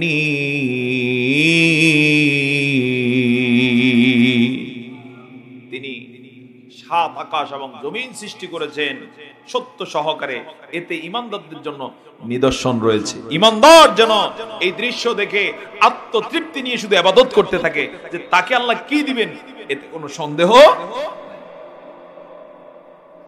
এবার একটু ব্যাখ্যা আপনাদেরকে খোলাসা করতে চাই, ব্যাখ্যা আরেকটু দিতে চাই। সেটা হচ্ছে, আমরা যে ইবাদত বন্দেগী করি এটার জন্য রেজাল্ট আল্লাহর পক্ষ থেকে আসে না না? তিনি বলছেন আমাদেরকে জান্নাত দিবেন। কেউ কেউ মাঝে মাঝে ভাবে যে আল্লাহ এত মানুষের কিভাবে জান্নাত দিবেন, এরকম ভাবুক অবশ্য সর্বেশনের নেই। হ্যাঁ, বলে যে আল্লাহ এত মানুষের কিভাবে এত বড় বড় জান্নাত দিবে। আজকের মহাকাশ বিজ্ঞানীদের বক্তব্য হচ্ছে, আল্লাহ তাআলা যে জান্নাতের ওয়াদা করেছেন, এক একটা জান্নাত হবে পৃথিবীর থেকে 7 আসমান পর্যন্ত যত বড়, তার চেয়ে বড় বড় হবে কি এক একটা জান্নাত। এটাই প্রথম আকাশের আয়োজন দেখলেই বোঝা যায় আল্লাহর জন্য খুব ইজি বিষয়। সুবহানাল্লাহ বলুন। তার জন্য কি খুবই ইজি বিষয়। সুবহানাল্লাহ। আমার বন্ধুগণ, আল্লাহ সুবহানাহু ওয়া তাআলা মহাকাশের মাঝে যে আয়োজন রেখেছেন, এগুলো সব দুনিয়ার আকাশের নিচে, এর উপরে হলো দুনিয়ার আকাশ। সে আকাশ এই মহাশূন্যের মতো নয়, সেটা কত ব্যাপক আল্লাহ ছাড়া কেউ জানে না। এর উপরে রয়েছে দ্বিতীয় আকাশ। হাদিসে এসেছে দ্বিতীয় আকাশের আয়োজন। এখানে প্রথম আকাশে যেরকম তারা আছে, যেটা বিশাল এরিয়া জুড়ে, এরপর হচ্ছে প্রথম আসমান, এর যে ব্যাপক আয়োজন, অর্থাৎ তারকার রাজ্য, এর উপরে আকাশ, এই সব একত্রিত করে যা হবে এর ডাবল হচ্ছে দ্বিতীয় আসমানের আয়োজন। আবার প্রথম আর দ্বিতীয়টা মিলে যা হবে সেটার ডাবল হচ্ছে তৃতীয় আসমানের আয়োজন। এরপরে চতুর্থ এমন, পঞ্চম এমন, ষষ্ঠ এমন, সপ্তম আসমান, তার উপরে, এর উপরে রয়েছে সিদরাতুল মুনতাহা। কি রয়েছে? সিদরাতুল মুনতাহা, যেগুলো অকল্পনীয়। কিন্তু ইমানদাররা অকল্পনীয় হলো তাদের নলেজ এই বিষয়ে আছে না নাই? সূরা আনকাবুত তার দলিল, খালাকাল্লাহুস সামাওয়াতি ওয়াল আরদ। আমার বন্ধুগণ, এই আকাশ রাজ্য বিষয়ে, জমিনের বিষয়ে, আল্লাহ তাআলার ক্ষমতার বিষয়ে ইঙ্গিত দিয়ে তিনি এবার সরাসরি ৪৫ নম্বর আয়াতে পরপর দুইটা আদেশ দিবেন। দ্বিতীয়ত তিনি একটা ইনফরমেশন দিবেন, চতুর্থত তিনি খোলাসা করে একটা বক্তব্য দিবেন। সেই দিকে যেন এখন দৃষ্টি আকর্ষণ তিনি করে রেখেছেন। একটু কান খাড়া করে শুনুন। আল্লাহ তাআলা ৪৫ নম্বর আয়াতে বলেন, উতলু মা উহিয়া ইলাইকা মিনাল কিতাব ওয়া আকিমিস সালাতা ইন্নাস সালাতা তানহা আনিল ফাহশাই ওয়াল মুনকার ওয়া লাযিকরুল্লাহি আকবার আল্লাহু ইয়ালামু মা তাসনাউন। কার কথা? জবান ছেড়ে মহব্বতের সাথে বলুন, কার কথা? ওই আল্লাহর কথা যিনি আকাশ সমূহ, তার উপরে নিচে যত আয়োজন আছে এগুলো সৃষ্টি করেছেন। সুবহানাল্লাহ। তার ক্ষমতা কত ব্যাপক! কুরআনুল কারীমের সূরা ইয়াসিনে তিনি বলেন, ইদা আরাদা শাইআন আন ইয়াকুলা লাহু কুন ফায়াকুন ফাসুবহানাল্লাযী বিয়াদিহি মালাকুতু কুল্লি শাইইন ওয়া ইলাইহি তুরজাউন। তিনি যখন কোন বিষয়ের ইচ্ছা করেন, ইদা আরাদা শাইআ আন ইয়াকুলা লাহু কুন, তখন তিনি বলেন হও, সাথে সাথে সেটা হয়ে যায়। ক্ষমতা কাকে বলে বুঝছেন? পৃথিবীর এমন কোন ক্ষমতাধর আছে কিনা যে শুধু বলে হয়, সাথে সাথে কি হয়ে যায়? আসেনি? হ্যাঁ, গোটা 14 গোষ্ঠী নয়, সব গোষ্ঠী সহ যদি বলে হও, সাথে সাথে হবে, এরকম কোন রেকর্ড নাই। আর আল্লাহ তাআলা আকাশকে বলেছেন হও, হয়ে ছাদের মতো মাথার উপরে আছে না নাই? মানুষ যদি একটা ছাদ বানাতেছে, যেমন এরকম শামিয়ানা বানাবে, কিন্তু খুঁটি আছে না নাই? কি পরিমাণ দেখেন তো, হিসাব করে তো শেষ করতে পারবো না। তাও একটু বাতাস হলে খুঁটি, এই শামিয়ানা থাকবে কি এমন? আর তিনি আকাশ সৃষ্টি করে তার নিচে সৃষ্টি রেখেছেন সূর্যের মতো, যেটা পৃথিবীর থেকে 13 লক্ষ গুণ বড়। আল্লাহু আকবার। তাও মজার বিষয় হলো এগুলো একটা থেকে আরেকটা 1000 কোটি মাইল দূরে, এবং প্রত্যেকটাই ঘুরতেছে। আবার এগুলোর কোনোটারই রশিও নাই, কিচ্ছু নাই, শুধু মহাশূন্যের মধ্যে বেলুনের মতো আছে। ক্ষমতা কাকে বলে? আল্লাহু আকবার। ইদা আরাদা শাইআন আন ইয়াকুলা লাহু কুন ফায়াকুন। এক পর্যায়ে তিনি বলেন, ফাসুবহানাল্লাযী বিয়াদিহি মালাকুতু কুল্লি শাইইন ওয়া ইলাইহি তুরজাউন। কত পবিত্র তিনি! ফাসুবহান, অতি পবিত্র তিনি। বিয়াদিহি মালাকুতু কুল্লি শাই, সব কিছুর ক্ষমতা কার হাতে? সেই সত্তার হাতে। এক পর্যায়ে আমরা যারা এই পৃথিবীতে এসেছি এবং আসব, সবাই তার কাছে ফিরে যেতে হবে। সবার প্রত্যাবর্তন কার কাছে? আসতে বলো না, কার কাছে? এই যে যত মানুষকে আমরা বিদায় দিয়েছি আজ পর্যন্ত, কার কাছে গেছেন তারা? সব আল্লাহর কাছে। আমাদেরও যাওয়ার সম্ভাবনা আছে না নাই? এমন কেউ আছেন কিনা যে না হুজুর আমার সম্ভাবনা নাই, আমি যাবো না আল্লাহর কাছে? আছেন কেউ? নাস্তিক, মুরতাদ, আস্তিক, ভালো খারাপ সব যেতে হবে কার কাছে? সুবহানাল্লাহ। যারা বলুন না সুবহানাল্লাহ। একটা গুরুত্বপূর্ণ বিষয় তুলে ধরছি। শুনতেছেন আপনারা? হয়তো এখানে এমনও কেউ থাকতে পারি আজকে হাস্যোজ্জ্বল চেহারায় এখানে বসে আছে, অনেক আনন্দের সাথে ময়দানে এসেছি, কিন্তু আমার আপনার কাফনের কাপড় বাজারে চলে আসছে। হতে পারে কি না? আল্লাহ না করুন এমন এখানে কেউ কেউ থাকতে পারে যার যার কাফনের কাপড় চরফেশন পর্যন্ত চলে আসছে, হয়তো আমরা জানিও না। এরকম সম্ভাবনা আছে না নাই? কথা বলুন। এমনও কেউ থাকতে পারে, আল্লাহ না করুন, আল্লাহ না করুন, আগামী বছরও হয়তো এই মাহফিল হবে, কিন্তু আমরা আর পৃথিবীতে জমিনে থাকবো না, জমিনের তলে চলে যাব। এটাই হচ্ছে আমাদের বাস্তব। ফিরে যেতে হবে আমরা কার কাছে? তো আমার বন্ধুগণ, সে আল্লাহ তাআলা পরপর দুটো আদেশ দিচ্ছেন, খুব কান খাড়া করে শুনুন। উপরের কথাগুলো বলে সে আদেশটা যে তার পক্ষ থেকে আসার কারণে অত্যন্ত গুরুত্বপূর্ণ, মাথা পেতে সে আদেশ মেনে নিতে হবে। সেটার জন্য যেন ব্রেন তিনি সার্ভ করেছেন, মগজ যেন ধোলাই করে নিলেন। এবার তিনি বলছেন, উতলু মা উহিয়া ইলাইকা মিনাল কিতাব, তোমার উপরে যে কিতাব অবতীর্ণ হয়েছে সেটা তুমি তেলাওয়াত করো। আমাদের উপরে কি অবতীর্ণ হয়েছে বলেন তো? সবাই বলতে পারেন না, সবাই বোঝেন না মনে হয়। আমাদের জন্য কি অবতীর্ণ হয়েছে? সর্বপ্রথম এই কোরআন এসেছে কার কাছে? হ্যাঁ, আমাদের প্রিয় রাসূল। আউয়ালান, প্রথমত আল্লাহ তাআলা এই আদেশ করলেন তার হাবিবকে, ওগো হাবিব, উতলু মা উহিয়া ইলাইকা মিনাল কিতাব, আপনার উপরে যে কিতাব অবতীর্ণ হয়েছে আপনি তা কি করুন? তেলাওয়াত করুন। নবীজির পরে এই দায়িত্ব বর্তালো আমরা যারা আছি, কিয়ামত পর্যন্ত যত আসবে সবার উপরে এই দায়িত্ব।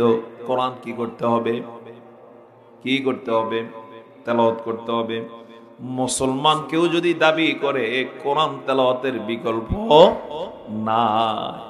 আমি একটু জানতে চাই আজকে কে কে কোরআন তেলাওয়াত করেছেন? একটু হাত তুলুন। কোরআন তেলাওয়াত করেছে? নাউযুবিল্লাহি মিন যালিক। সংখ্যা কি পরিমাণ হবে? যা হাত তুলেছেন কত পার্সেন্ট? একজন বলেন তো, আপনারা কাউন্ট করেন কত পার্সেন্ট হয়েছে? হ্যাঁ, পার্সেন্টেজের মধ্যে পড়ে না, হাত নামান। মাহফিলের আয়োজন এই জন্যই বরকতময় হবে ইনশাআল্লাহ, যে আজকে যেমন হাত তুলেছেন, এরপরে যদি আবার কোনো মাহফিল হয় সেখানে যদি এই আহ্বান আসে, হাত যেন শতভাগ ওঠে। পারা যাবে কিনা ইনশাআল্লাহ? কোরআনুল কারীম তেলাওয়াত ছাড়া কোন মুসলমান মুসলমানিত্ব টিকিয়ে রাখতে পারে না। কিভাবে?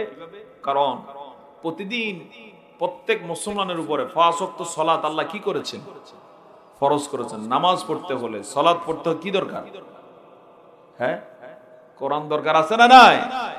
এছাড়াও রাসূলের জীবনী খুঁজলে আমরা পাই, রাসূল প্রায়শ ফজরের আগে কিংবা ফজরের পরে, জোহরের আগে কিংবা পরে, আসরের আগে কিংবা পরে, মাগরিবের আগে কিংবা পরে, এশার সালাতের আগে তিনি কি করতেন?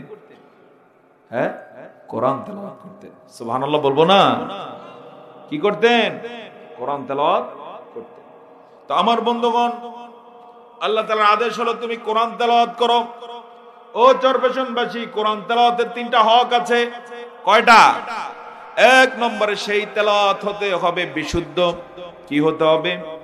বিশুদ্ধ। বিশুদ্ধ তেলাওয়াতের বিকল্প নাই। কেউ যদি বিশুদ্ধ তেলাওয়াত দিয়ে নামাজ না পড়ে তার নামাজ হবে না। হ্যাঁ, যে ইমাম সাহেবের তেলাওয়াত বিশুদ্ধ নয়, আপনাদের মসজিদে তারে ইমামতির দায়িত্বে রাখবেন নি। কেন রাখবেন না? কারণ সবাই জানে তেলাওয়াত যদি বিশুদ্ধ না হয় নামাজ হবে না। একটা হাদিস শুনুন, আল্লাহর পয়গম্বর বলেন, রুব্বা কারিন লিল কুরআন ওয়াল কুরআনু ইয়ালআনুহু, কোরআনের কিছু পাঠক আছে যারা কোরআন তেলাওয়াত করে, অনেক ভালোবেসে হয়তো বা কোরআন তেলাওয়াত করে, কিন্তু ওয়াল কুরআনু ইয়ালআনুহু, কোরআন তাকে অভিশাপ দেয়। নাউজুবিল্লাহ বলবেন না? শুনছেন আমার কথা?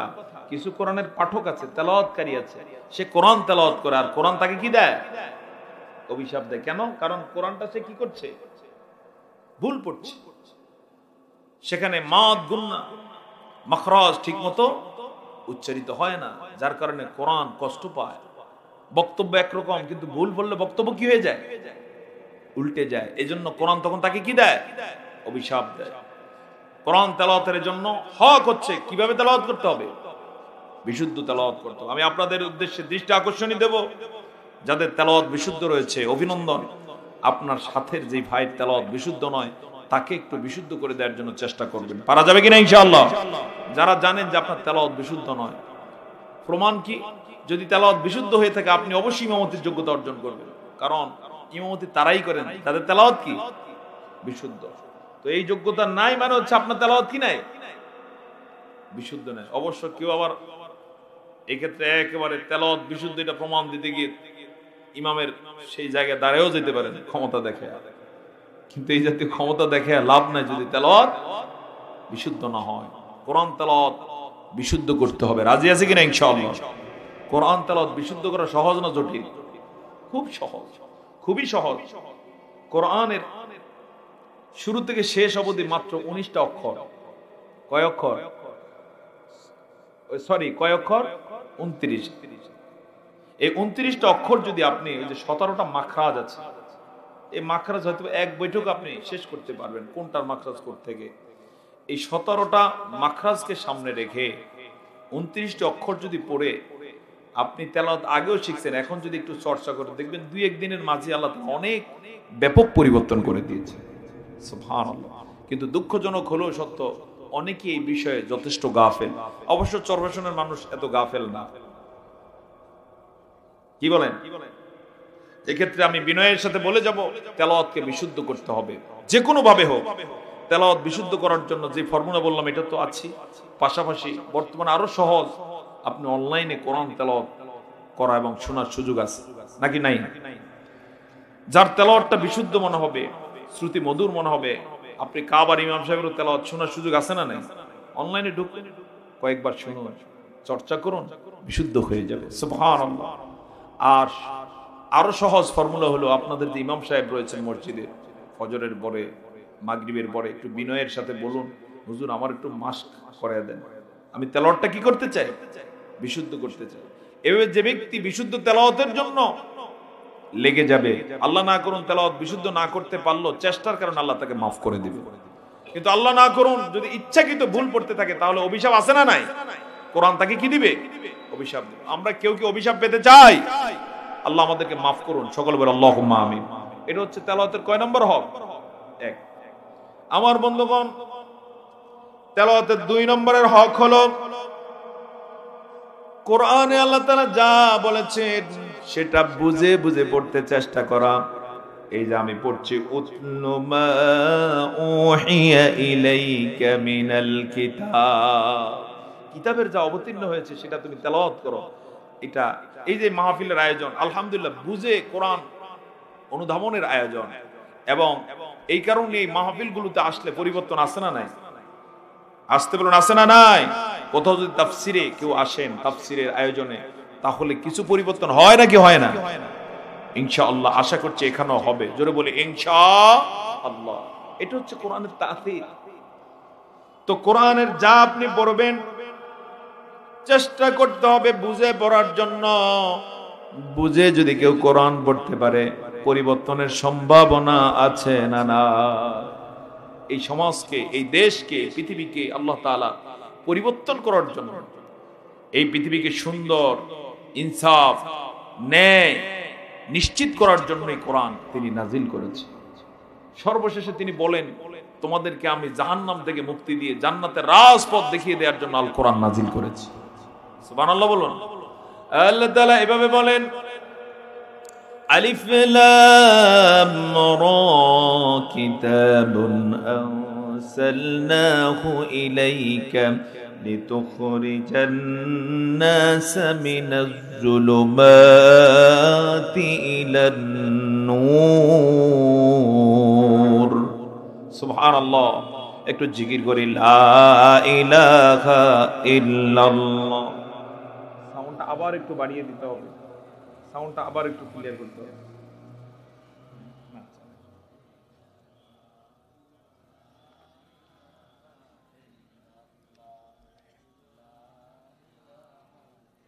কষ্ট হচ্ছে আপনাদের? একটু জবান ছেড়ে বলুন তো, লা ইলাহা ইল্লাল্লাহ। তুমি আরশে থাকো প্রভু, আমি জমিনে, তবু তোমারি প্রেম জমে হৃদয় গহীনে। আমি তোমারি গোলাম গো, অন্য কারো না। আমরা তোমারি গোলাম গো, অন্য কারো না। আলিমুল গায়ব তুমি, মালিক রব্বানা, লা ইলাহা ইল্লাল্লাহ। তো আমার বন্ধুগণ, তেলাওয়াতের 2 নম্বরের হক হলো আল্লাহ যা বলেছেন তা কি করা, বুঝতে চেষ্টা করা। এই বুঝার জন্য সহজ আল্লাহ তাআলা বর্তমানে এই উম্মতের জন্য করে দিয়েছেন, সেটা হচ্ছে কোরআনের অনুবাদ। আছে না নাই? এখন থেকে 100 বছর আগে কোরআনের এভাবে অনুবাদক ছিলেন না, অনুবাদ গ্রন্থ অ্যাভেলেবেল পাওয়া যেত না। উর্দুতে পড়তে হতো, ফার্সিতে পড়তে হতো, আরবিতে পড়তে হতো, অনেকেই বুঝতেন না। আর এখন আল্লাহ তাআলার এত বিরাট নিয়ামত, হাতে হাতে মোবাইল, মোবাইলের মধ্যে অনলাইনে। এই যে আমি আপনাদের সামনে একটা তাফসীর থেকে পড়তেছি, তাফসীরে তাওদীহুল কোরআন অ্যাভেলেবেল, অনলাইনে ঢুকলেই পাওয়া যায়। সুবহানাল্লাহ বলবেন না? এই নিয়ামত পাওয়ার পরও যদি কেউ কোরআন বুঝতে না পারে, তাহলে আল্লাহর কাছে জবাব দেয়া লাগবে নাকি লাগবে না? কোরআন বুঝতে হবে। এটা হচ্ছে কোরআন তেলাওয়াতের 2 নাম্বার হক। সম্মানিত ভাই সব, আমাকে একটু আগে কানে কানে বলে গেছে একজন, আপনাদের জন্য তাওয়ারকের ব্যবস্থা করা হয়েছে। আলহামদুলিল্লাহ বলুন। মোনাজাতের পরে একটু তাওয়ারকের আয়োজন করা হয়েছে। আল্লাহ তাআলা যারা আয়োজন করেছেন উত্তম যাজা তাদেরকে দান করুন। সকলে বলে আল্লাহুম্মা আমিন। অবশ্য তাওয়ারকের কথা শুনলে তো লোকদের ঢল নামবে, সেই জন্য আয়োজন আছে তো। আচ্ছা, মাশাআল্লাহ। তো আমার বন্ধুগণ, আল্লাহ রাব্বুল আলামিন তেলাওয়াত করার কথা বলেছেন। তেলাওয়াতের 1 নম্বরের হকের কথা পেয়েছি, 2 নম্বরটা পেয়েছি। তেলাওয়াতের 3 নম্বরের হক শুনতেছেন আপনারা? 3 নম্বরের হকের বিষয়ে ব্যাখ্যা হলো যেটা তাফসিরে ফাথুল মাজিদে উল্লেখ করা হয়েছে। তেলাওয়াতের 3 নম্বরের হক হলো আপনি যা অনুধাবন করবেন সেই অনুযায়ী আমল করার বিকল্প নাই। কোরআন অনুযায়ী কি করতে হবে? আমল করতে হবে। কোরআন অনুযায়ী আমল করলে লাভ না লস? এত আস্তে জবান ছেড়ে বলুন, লাভ না লস? আল্লাহ কি চান? শুধু তেলাওয়াত করবেন না, আমলও করতে হবে। কি বলেন? কি করতে হবে? আমল করতে হবে। শুধু পড়লেন, আমল করলেন না, কোনো ভ্যালু নাই। একটা উদাহরণ দেব, সর্বশনবাসী শুনতেছেন? একটা উদাহরণ দেব। এক ছেলে ডিবি লটারি পেয়ে আমেরিকায় গিয়েছে বাংলাদেশ থেকে। যাওয়ার পরে অনেক টাকার সে ওখানে উপার্জনের সুযোগ পেয়েছে। একটা চিঠি লিখলো বাবাকে উদ্দেশ্য করে, কিন্তু চিঠিটা লিখছে ইংলিশে। চিঠিটা আসলো, শুধু উপরের লেখাটা সে বুঝলো যে ছেলের পক্ষ থেকে এসেছে। এখন ভাষাও বোঝে না, চিঠিতে কি আছে সেটাও সে অনুধাবন করতে পারে না। এভাবে 1 মাস 2 মাস কেটে গেল। একবার এক ইংলিশ শিক্ষিত লোক পেলেন এলাকা, বহু কষ্টে তার সন্ধান পেয়ে তাকে গিয়ে বললেন, আমার ছেলে আমার জন্য চিঠি পাঠিয়েছে, কি লেখা আছে আমি জানি না, একটু পড়ে দেখেন তো। লোকটা চিঠি হাতে নিয়ে অবাক হয়ে বললেন যে, তোমার ছেলে ডিবি লটারি পেয়ে আমেরিকা গিয়েছিল? বললেন হ্যাঁ। বললেন, তোমার ছেলে সেখানে অনেক বেতনের একটা চাকরি পেয়েছে এবং তোমার জন্য কিছু ডলারও পাঠিয়ে রেখেছেন। এটা ইংলিশে এখানে উল্লেখ করা আছে। লোকটা তখন মাথায় হাত দিয়ে বলতেছে, আরে 2 মাস পর্যন্ত কি অভাবে যা আছি, সুদের উপরে টাকা নেই, এরপর মানুষের কাছে ধার চাই, দিতে পারেন না, লোকজন দেয় না, অথচ আমার ছেলে টাকা পাঠিয়ে রাখছে, এই নিউজ আমাকে দিয়ে রাখছে, কিন্তু ভাষা না জানার কারণে কি বুঝতে পারলাম। এই উদাহরণটা যদি বুঝে থাকি, এর 1000 লক্ষ গুণ আকর্ষণীয় কথা কোরআনে আছে না নাই? আসতে বলুন, আছে না নাই? যদি বুঝতে পারতাম যদি এই জাতি বুঝতে পারতো তাহলে এই সমাজে কোনো চুরি থাকতো না, ডাকাতি থাকতো না, নতুন করে চাঁদাবাজির কোনো ঘটনা আমরা দেখতে পেতাম না। কথা বলো ঠিক না? অবশ্যই এগুলো সর্বেশনে নেই। হ্যাঁ, একজনে বলতে যে বেশি বেশি, আহা, এর কারণ কি? কারণ হচ্ছে এই সমাজে কোরআন মানুষ বুঝে। আমার বন্ধুগণ দেখুন তো, কোরআন বুঝলে কি হতো? আল্লাহ তাআলা কোরআনুল কারীমে বলছেন, ইন্না আসহাবাল জান্নাতিল ইয়াওমা ফি শুগুলিন ফাকিহুন হুম ওয়া আজওয়াজুহুম ফি জিলালিন আলাল আরাইকি মুত্তাকিউন লাহুম ফিহা ফাকিহাতুন ওয়ালাহুম মা ইয়াদউন। জবান ছেড়ে বলুন আল্লাহু আকবার। জান্নাতের মধ্যে জান্নাতীদের জন্য আল্লাহ তাআলা কি সুযোগ রেখেছেন তার বিবরণ দিচ্ছেন। ইন্না আসহাবাল জান্নাতিল ইয়াওম ফি শুগুলিন ফাকিহুন। সেদিন জান্নাতীরা জান্নাতের মধ্যে আনন্দে ব্যস্ত হয়ে যাবে। সুবহানাল্লাহ বলবেন না? জান্নাতে যাওয়ার সুযোগ হলে প্রথম দিনই মানুষ কি থাকবে? ব্যস্ত থাকবে। কারা কারা? হুম ও আজওয়াজুহুম, তারা এবং তাদের স্ত্রীগণ। এই স্ত্রীদের বিষয়ে আবার অন্যত্র আল্লাহ তাআলা বলেন, উহুরুন ঈন কাআমসালিল লুউলুইল মাকনুন জাযাআম বিমা কানু ইয়ামালুন। জবান ছেড়ে বলুন আল্লাহু আকবার। সেখানে রয়েছে আনত নয়না হুরগণ।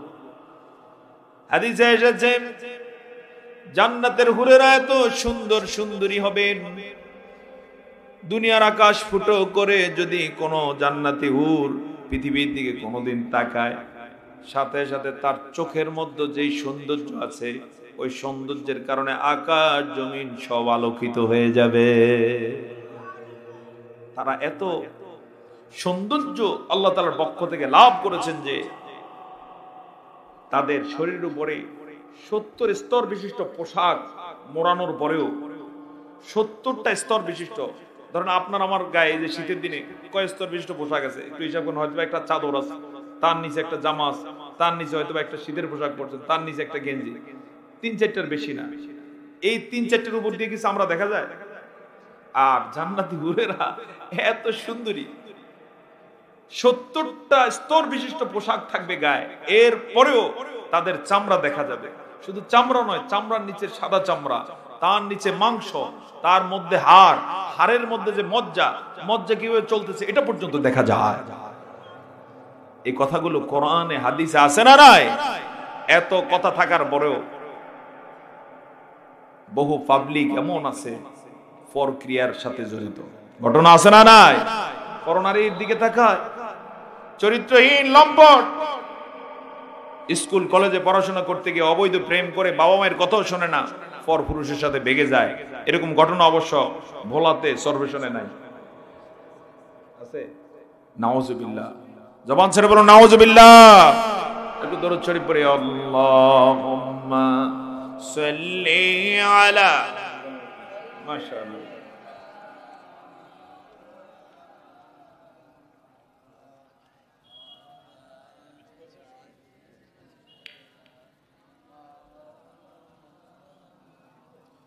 ও মদিনার বুলবুলি, তোমার নামে ফুল তুলি, যতন করে হৃদয় মাঝে একা একা নিরিবিলি।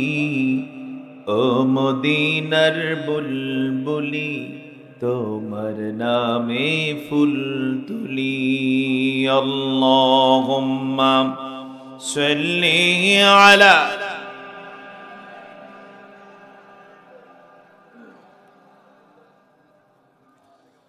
وعلى آل سيدنا। তেলাওয়াতের হক কয়টা? কয়টা? 1 নম্বরে বিশুদ্ধ তেলাওয়াত, 2 নম্বরে যা তেলাওয়াত করবে বুঝে পড়বে, 3 নম্বরে সে অনুযায়ী কি করা? আমল করা। রাসূল করিম সাল্লাল্লাহু আলাইহি ওয়াসাল্লাম বলেন, মান ক্বারাআল কুরআন ফাস্তাযহারাহু ফাআহাল্লা হালালাহু ওয়া হাররামা হারামাহু আদখালাহুল্লাহুল জান্নাহ। জবান ছেড়ে বলুন আল্লাহু আকবার। আল্লাহর পয়গম্বর বলেন, যে ব্যক্তি কোরআন পড়বে, ফাস্তাযহারাহু, যা বলল সেটাকে প্রকাশ করবে, ফাআহাল্লা হালালাহু, কোরআন যেটাকে হালাল বলেছে হালালকে হালাল মানবে, ওয়া হাররামা হারামাহু, কোরআন যেটাকে হারাম বলেছে হারামকে যে হারাম মানবে, এতটুকু যারা করবে আল্লাহ তাআলা নিজ দায়িত্বে তাদেরকে জান্নাতে প্রবেশ করাবে। তার মানে হচ্ছে তেলাওয়াতের 3 নম্বর হক যে আদায় করবে, কার দায়িত্বে? জান্নাতে। কার দায়িত্বে? জবান ছেড়ে বলুন আল্লাহু আকবার। জান্নাত কার? আসতে বলুন না, জান্নাত কার? আমরা কোথায় যেতে চাই? নাকি জাহান্নামে? অবশ্যই কোথায় যেতে চাই? আমরা তো চাই এই যে যারা আল্লাহরে মানে না, এরাও কোথায় চায়? এরাও জান্নাতে যেতে চায়। কিন্তু জান্নাতে যাওয়ার সহজ ফর্মুলা, কোরআন যা বলছে সে অনুযায়ী কি করা? আমল করা। আল্লাহ তাআলা কোরআনে বলেন, ওয়ামা আতাকুমুর রাসূলু ফাখুযুহু ওয়ামা নাহাকুম আনহু ফান্তাহু। রাসূল তোমাদের জন্য যা নিয়ে এসেছেন কোরআন থেকে সেটাই গ্রহণ করো, যেখান থেকে নিষেধ করেছেন দূরে থাকো। এবারে আমি একটু ছোট্ট ছোট্ট করে দুই একটা পয়েন্ট খোঁচা দিতে চাই। আল্লাহ তাআলা আদেশ করেছেন নামাজ পড়ো। সবাই নামাজ পড়েন কি? হ্যাঁ, এই সমাজে বেনামাজি নাই তো? হ্যাঁ, আচ্ছা, বেনামাজি ধরার আমাদের টেকনিক আছে। এই সমাজে চুরি আছে কিনা? ইফটিজিং, ছিনতাই, যদি এগুলো থেকে থাকে, যদি কোনো অন্যায় থেকে থাকে, তাহলে স্পষ্ট বলে দেয়া যায় এই সমাজে নামাজ নাই। বলতে পারো যে আমরা তো নামাজ পড়ি। হ্যাঁ, এটা ব্যক্তিগতভাবে পড়েন, কিন্তু এই সমাজে কি নাই? সামাজিকভাবে নামাজ কায়েম। পাশাপাশি আমি জানতে চাই সুদ আছে কিনা এলাকায়? সেটাও আছে। সুদ হালাল না হারাম? জবান ছেড়ে বলুন চিৎকার করে, হালাল না হারাম? হারাম করছেন কে? কি হারাম? সুদ যে খায় সে যেন পায়খানাই খেল। নাউযুবিল্লাহি মিন যালিক। আপনাদের এলাকার কোন পাগল কি খাবে? কিন্তু যিনি সুদ খেলেন, সুদের টাকা খেলেন, তিনি কি খেলেন? এই হারাম খেলেন। নাউযুবিল্লাহি মিন যালিক। সুদের ভয়াবহ গুনাহ কি? 1 নম্বরের গুনাহ হলো ফাযানু বিহারবিম মিনাল্লাহ।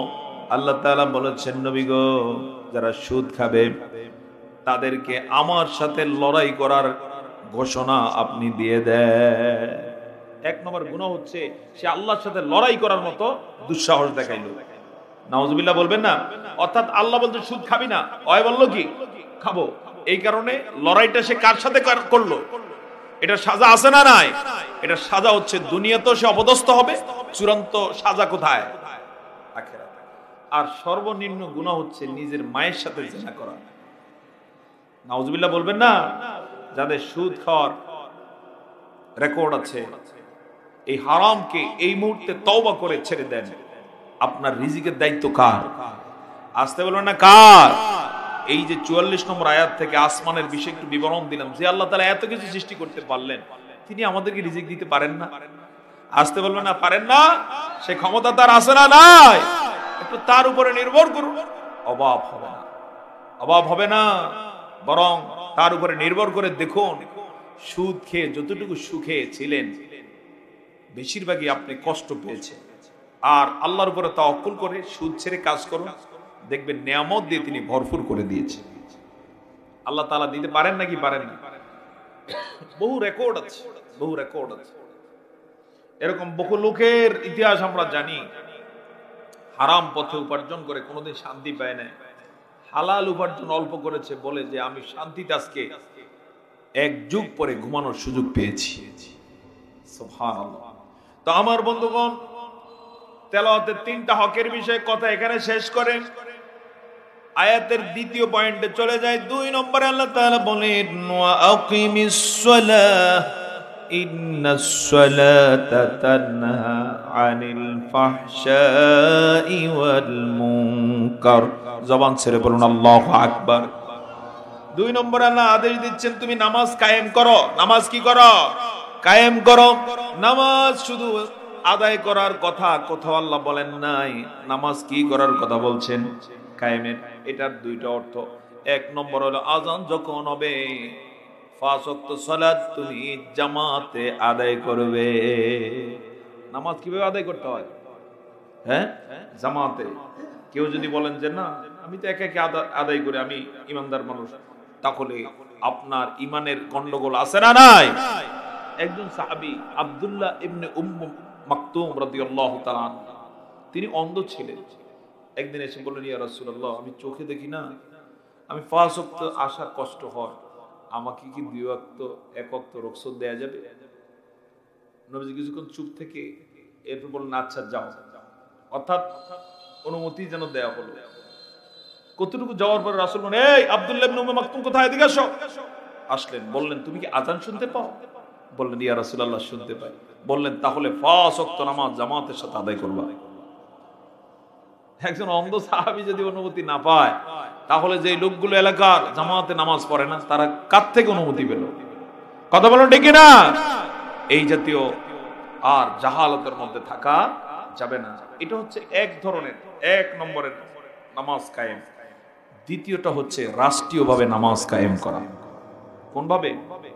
সেটা হচ্ছে রাষ্ট্রপতি যখন জাতির উদ্দেশ্যে ভাষণ দিবেন, যদি কোরআনের আইন কায়েম হয়ে যায়, যদি ইসলাম প্রতিষ্ঠিত হয়, তখন রাষ্ট্রপতির প্রথম ভাষণই আসবে যেহেতু আমাদের দেশে ইসলাম প্রতিষ্ঠিত, সকলের উদ্দেশ্যে আমরা ঘোষণা দিচ্ছি এখন থেকে আমার দেশে নামাজ কায়েম সিদ্ধান্ত গৃহীত। এরকম যদি কখনো সিদ্ধান্ত আসে তখন কি হবে? তখন দায়িত্ব হবে বঙ্গভবন থেকে শুরু করে রাষ্ট্রের সরকারি যত স্থাপনা আছে, বেসরকারি যত অফিস আছে, সকল জায়গায় আজানের সাথে সাথে সেই অফিসের প্রধান তার নেতৃত্বে নামাজ সবাই জামাতে আদায় করবে। এমন যদি হয়, বলেন তো ডিসি অফিসের নামাজের ইমামতি করবেন কে? হ্যাঁ, ডিসি সাহেব। এসপি সাহেবের অফিসে এসপি সাহেব। সংসদের যিনি প্রধান থাকবেন তিনি হলেন স্পিকার। ওনারা সবাই মিলে যদি নামাজে জামাতের সাথে শামিল হয়ে যান, এই টপ টু বটম কোথাও কি দুর্নীতি থাকবে? বিশেষ করে ডিসি অফিসগুলোতে দুর্নীতি আছে না নাই? কিন্তু ডিসি সাহেবই যদি নামাজি হয়ে যান তখন কি আর দুর্নীতি থাকবে? এভাবে যদি নামাজ কায়েম হয়ে যায়, দেখা যায় গোটা দেশে চারানার আর দুর্নীতি হবে না। গত 15.5 বছরে আমাদের দেশের দুর্নীতির রেকর্ড আছে না নাই? আসতে বলুন আছে না নাই? যেই পরিমাণ দুর্নীতি হয়েছে, পদ্মা সেতু কয়েকশো বানানো যেত, কিন্তু যারা দুর্নীতি করেছেন তারা এটা ঘুণাক্ষরও কেয়ার করেন না। অথচ তারা এক একজন আল্লাহর ওলিও ছিলেন।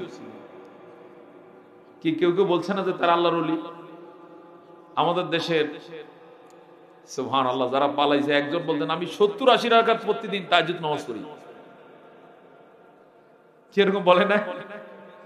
এরপরে একজনের কি দাড়ি, হ্যাঁ, হোমরা সোমরা, আমরা সবাই তাকে দরবেশ বলতাম।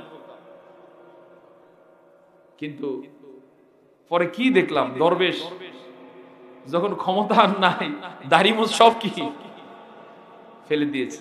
অবশ্য এগুলো বাংলাদেশের ঘটনা না, এগুলো অন্য দেশের ঘটনা। কি বলে? নাউজুবিল্লাহ বলবো না? এর কাহিনী কেন? কারণ হচ্ছে ওরা নামাজ কায়েম করতে,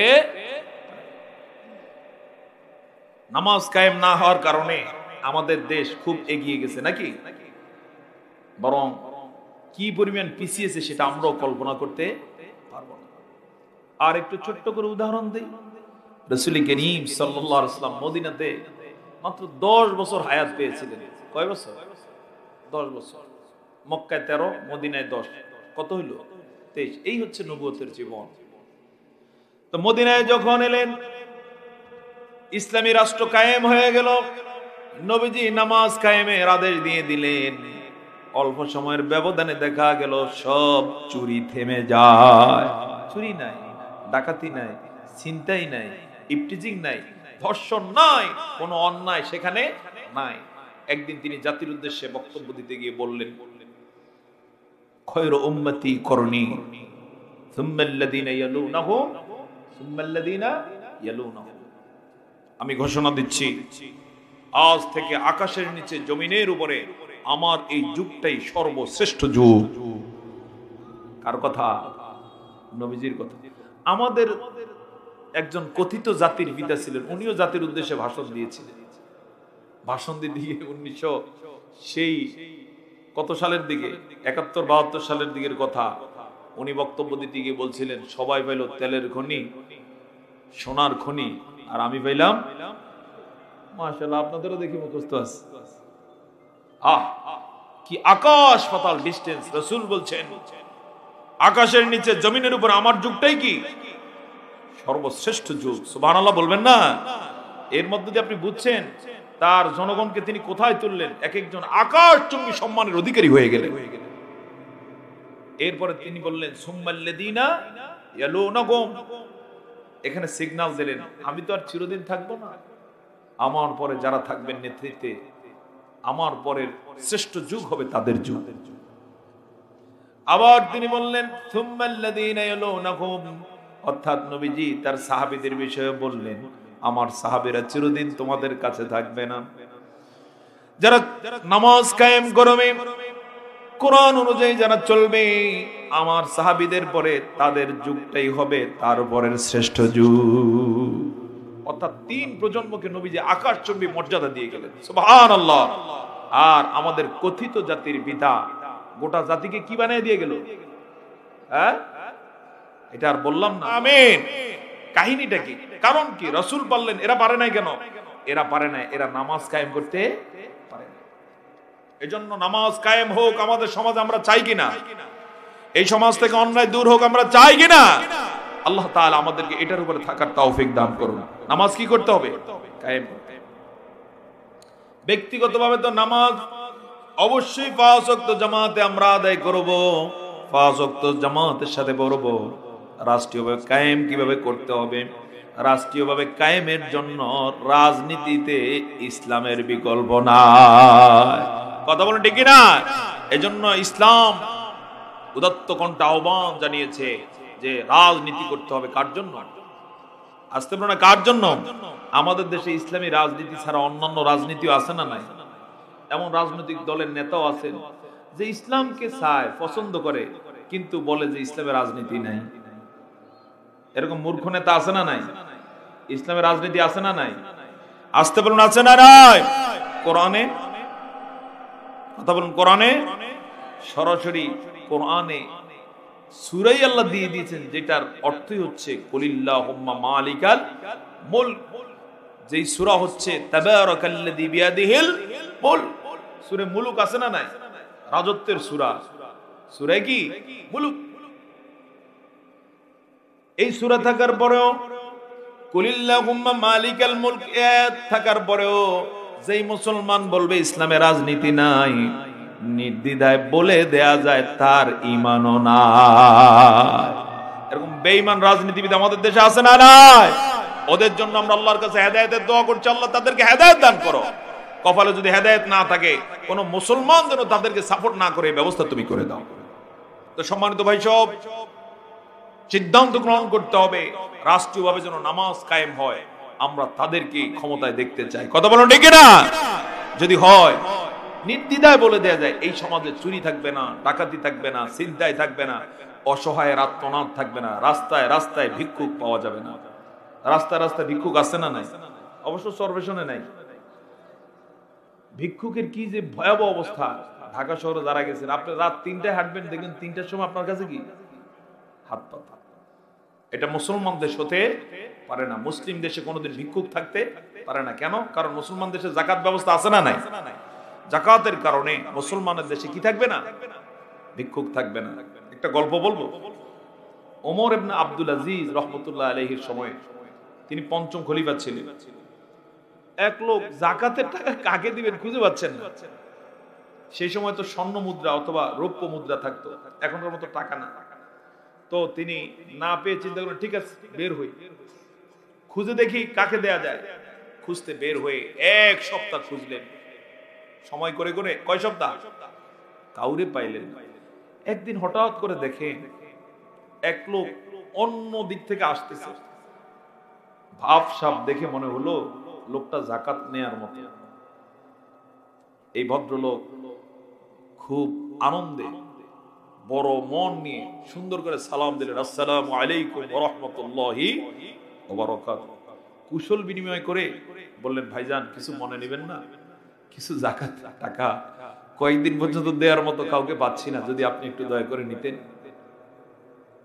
সাথে সাথে ওই ভদ্রলোক মুহূর্তের মধ্যে গরম হয়ে গেলেন, বললেন, কি বলেন আপনি?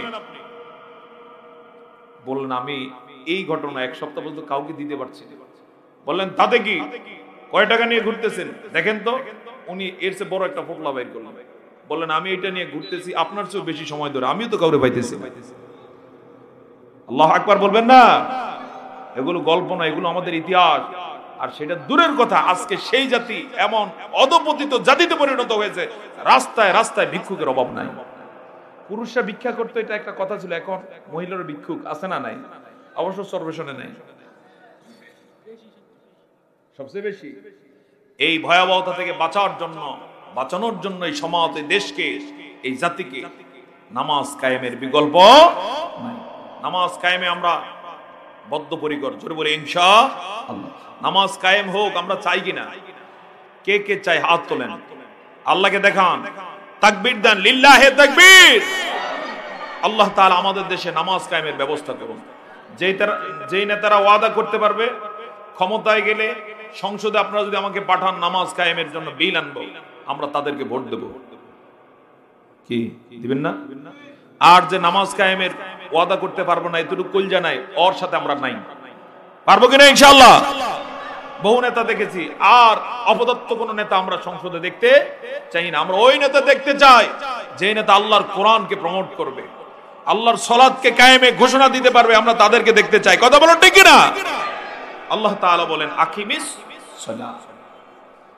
আরো মজার বিষয় আছে, আল্লাহ তাআলা বলেন, ইন্নাস সালাতা তানহা আনিল ফাহশাই ওয়াল মুনকার। তুমি নামাজ কায়েম করে দাও, সুসংবাদ হলো নামাজ যদি কায়েম করে দাও, নামাজ সব অন্যায় অশ্লীলতা থেকে বাঁচিয়ে দিবে। অর্থাৎ যেই সমাজের মানুষেরা নামাজ পড়বে ওই সমাজে আর কোনো অন্যায় থাকবে না। যে ব্যক্তি নামাজ পড়বে সব অন্যায় কি ছেড়ে দিবে। কথা বলুন, সব অন্যায় কি করবে? ছেড়ে দিবে। কার কথা? এই ইনফরমেশন কার? আল্লাহ বলছেন, ইন্নাস সালাতা তানহা, নামাজই তখন বিরত রাখবে, আনিল ফাহশা, যত ফাহিশা আছে, অশ্লীলতা আছে, ওই যে ইফটিজিং এর অভ্যাস, ফরনারের দিকে তাকানোর অভ্যাস, মিথ্যা কথা বলার অভ্যাস, চুগলখুরি করার অভ্যাস, যত অন্যায় অভ্যাস আছে নামাজ পড়ার কারণে সব কি ছেড়ে দিবে। ওয়াল মুনকার, যত নিষিদ্ধ কাজ আছে, সুদ নিষিদ্ধ, ঘুষ নিষিদ্ধ, চুরি নিষিদ্ধ, ডাকাতি নিষিদ্ধ, ছিনতাই নিষিদ্ধ, যারা নামাজ পড়বে এগুলো কুশ্চিন কালো আর সে করতে পারে না। এখন এই জাতীয় অভ্যাস যাদের আছে, চাঁদাবাজির যাদের অভ্যাস আছে, তারা মনে করতে পারেন, হায় রে, তাইলে নামাজের কাছেই যাওয়া যাবে না, নয় সংসার চলবে কিভাবে? শয়তান ধোঁকা দিতে পারে। তাদের উদ্দেশ্যে ছোট্ট করে একটু কথা বলতে চাই। সে কথা হলো, নামাজে যখন আপনি বারবার পড়বেন, আল্লাহ তাআলা বলেছেন, ইয়্যাকা না'বুদু ওয়া ইয়্যাকা নাস্তাঈন। আমরা একমাত্র তোমারই ইবাদত করি আর একমাত্র তোমারই সাহায্য চাই। বলুন, আমরা ইবাদত করি কার? জবান ছেড়ে চিৎকার করে বলুন, ইবাদত করি কার? সাহায্য চাবো কার? এই কথা যখন নামাজি ব্যক্তি বারবার পড়ে, তখন তার আত্মবিশ্বাস জন্মায় এভাবে যে, আল্লাহ, আমি চুরির উপরে নির্ভর করতেছি, রিজিক পাই কি দিয়ে? চুরি দিয়ে, ছিনতাই দিয়ে, চাঁদাবাজি দিয়ে। অথচ আল্লাহ তাআলা, আমি বুঝতে পারছি সেটা হচ্ছে তোমার ইবাদত করলে তুমি আমাদেরকে কি করবা? সাহায্য করবা। সুতরাং যেহেতু তুমি সাহায্যকারী আছো, আর চুরি করবা। একটা গল্প মনে পড়ল। সম্রাট শাহজাহান রাহিমাহুল্লাহ তাআলা আনহু, তার সময়ে এক ভিক্ষুককে এক যুবক একদিন ধমক দিলেন, বললেন, সারা জীবন দেখলাম তুই ভিক্ষা, দিল্লিতে গিয়ে দিল্লির শাহী জামে মসজিদে পেয়ে যাবা। ভিক্ষুক ভিক্ষার কাজ বাদ দিয়ে প্রস্তুতি গ্রহণ করে সোজা চলে গেল দিল্লি শহরে। একদিন দুপুর বেলা জোহরের আজান হয়ে গেল, খুঁজতে খুঁজতে দিল্লি শাহী জামে মসজিদে চলে এলো, সবার সাথে নামাজ কালাম পড়ে লোকদের কাছ থেকে জানতে চাইলো সম্রাট আছেন কিনা, বললেন আছেন। ভিক্ষুকেরা মসজিদে ঢুকলে নামাজে সবার আগে বের হয় না পরে বের হয়? হ্যাঁ, নামাজ কি পড়বে না পড়বে টার্গেট থাকে যে কত আগে কি বের হয়ে সিরিয়াল ধরা যায়। তো কোনো মতে নামাজটা শেষ করে দাঁড়িয়ে গেছে, সম্রাট যেন তার চোখে পড়ে এবং সেও যেন সম্রাটের চোখে পড়ে। কিন্তু অবস্থা হলো ব্যতিক্রম। দেখলো একে একে সব বের হচ্ছে। লোকদেরকে জিজ্ঞেস করতে সম্রাট কই, সবাই বলতেছে সম্রাট এখনো বের হন নাই। সর্বশেষে দেখলো আর লোক আছে একজন, লোকদেরকে জিজ্ঞেস করলো উনি কে, বললেন উনি হচ্ছেন সম্রাট। বললো আচ্ছা ঠিক আছে, কায়দা মতো। ভিক্ষুক বসে আছে, কারো কাছে আজকে কিছুই যায় না। কার কাছে যাবে? সম্রাট শাহজাহানের কাছে যাবে। সম্রাট সবার সাথে না বের হয়ে এক পর্যায়ে ভিক্ষুক দেখতে পেল সম্রাট দোয়া কালাম পরে এবার হাত তুলে যেন কার কাছে চাচ্ছেন।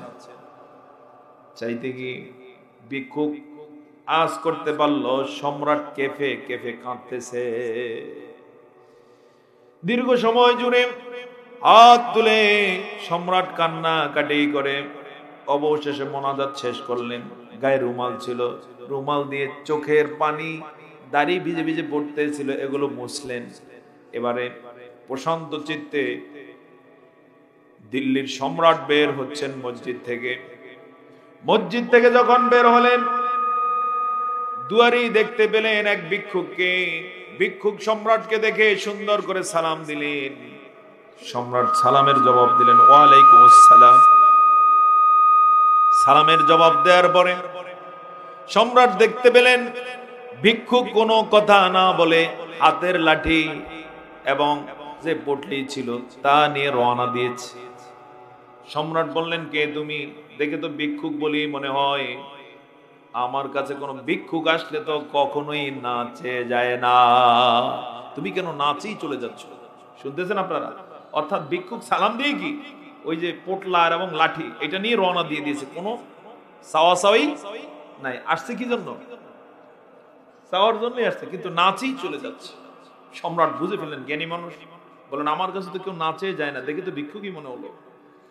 সাথে সাথে ভিক্ষুক চোখের পানি ছেড়ে দিলেন, বললেন ওগো সম্রাট, অনেক বড় স্বপ্ন নিয়ে বহু দূর থেকে আপনার কাছে সত্যি সত্যি কিছু আমি চাইতে এসেছি, কিন্তু চাওয়ার জন্য এসে আপনার দৃশ্য দেখে আমার জ্ঞানের চোখ খুলে গেছে। আমি দেখতে পেলাম আমি যে সম্রাটের কাছে চাওয়ার জন্য এসেছি তিনি আমার চেয়ে বড় ভিক্ষুক। আমি দেখতে পেলাম আমি তো কারো কাছে কোনোদিন কেঁদে কেঁদে চাই না, কিন্তু যার কাছে চাইতে এসেছি তিনি যেন কার কাছে চোখের পানি ছেড়ে ছেড়ে চায়।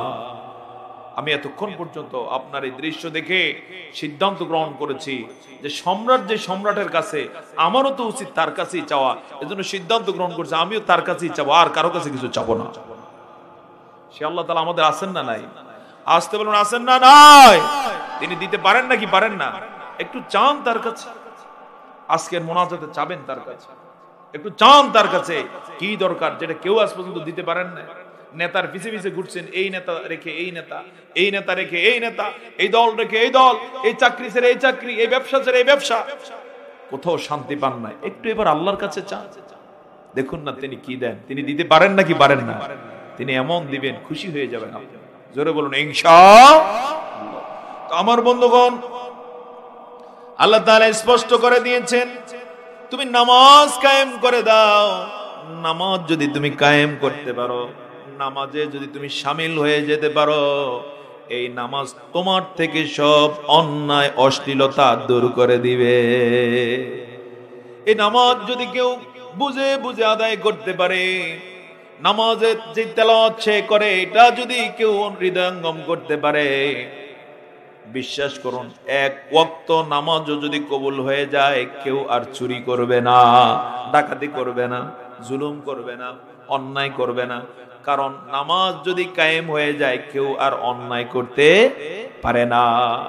আপনারা নামাজ পড়ার পরে অন্যায় ছেড়ে দুনিয়ার জীবনে চলা সহজ নাকি অন্যায় করতে সহজ? আমি এটা শুধু বিবেকের কাছে প্রশ্ন রেখে জবাবটা এভাবে দেব, যদি আপনি নামাজ পড়ার পর অন্যায় করতে ইচ্ছা হয়, গুনার কাজ করতে মন চায়, বুঝতে হবে নামাজ এখনো কি হয় না, কবুল হয় না। আর যার যার নামাজের পরে অন্যায় কাজ করতে লজ্জা লাগে এবং শক্তি পান আপনি যে আর অন্যায় করব না, সুসংবাদ আপনার জন্য, আপনার নামাজ কবুল হয়ে গেছে।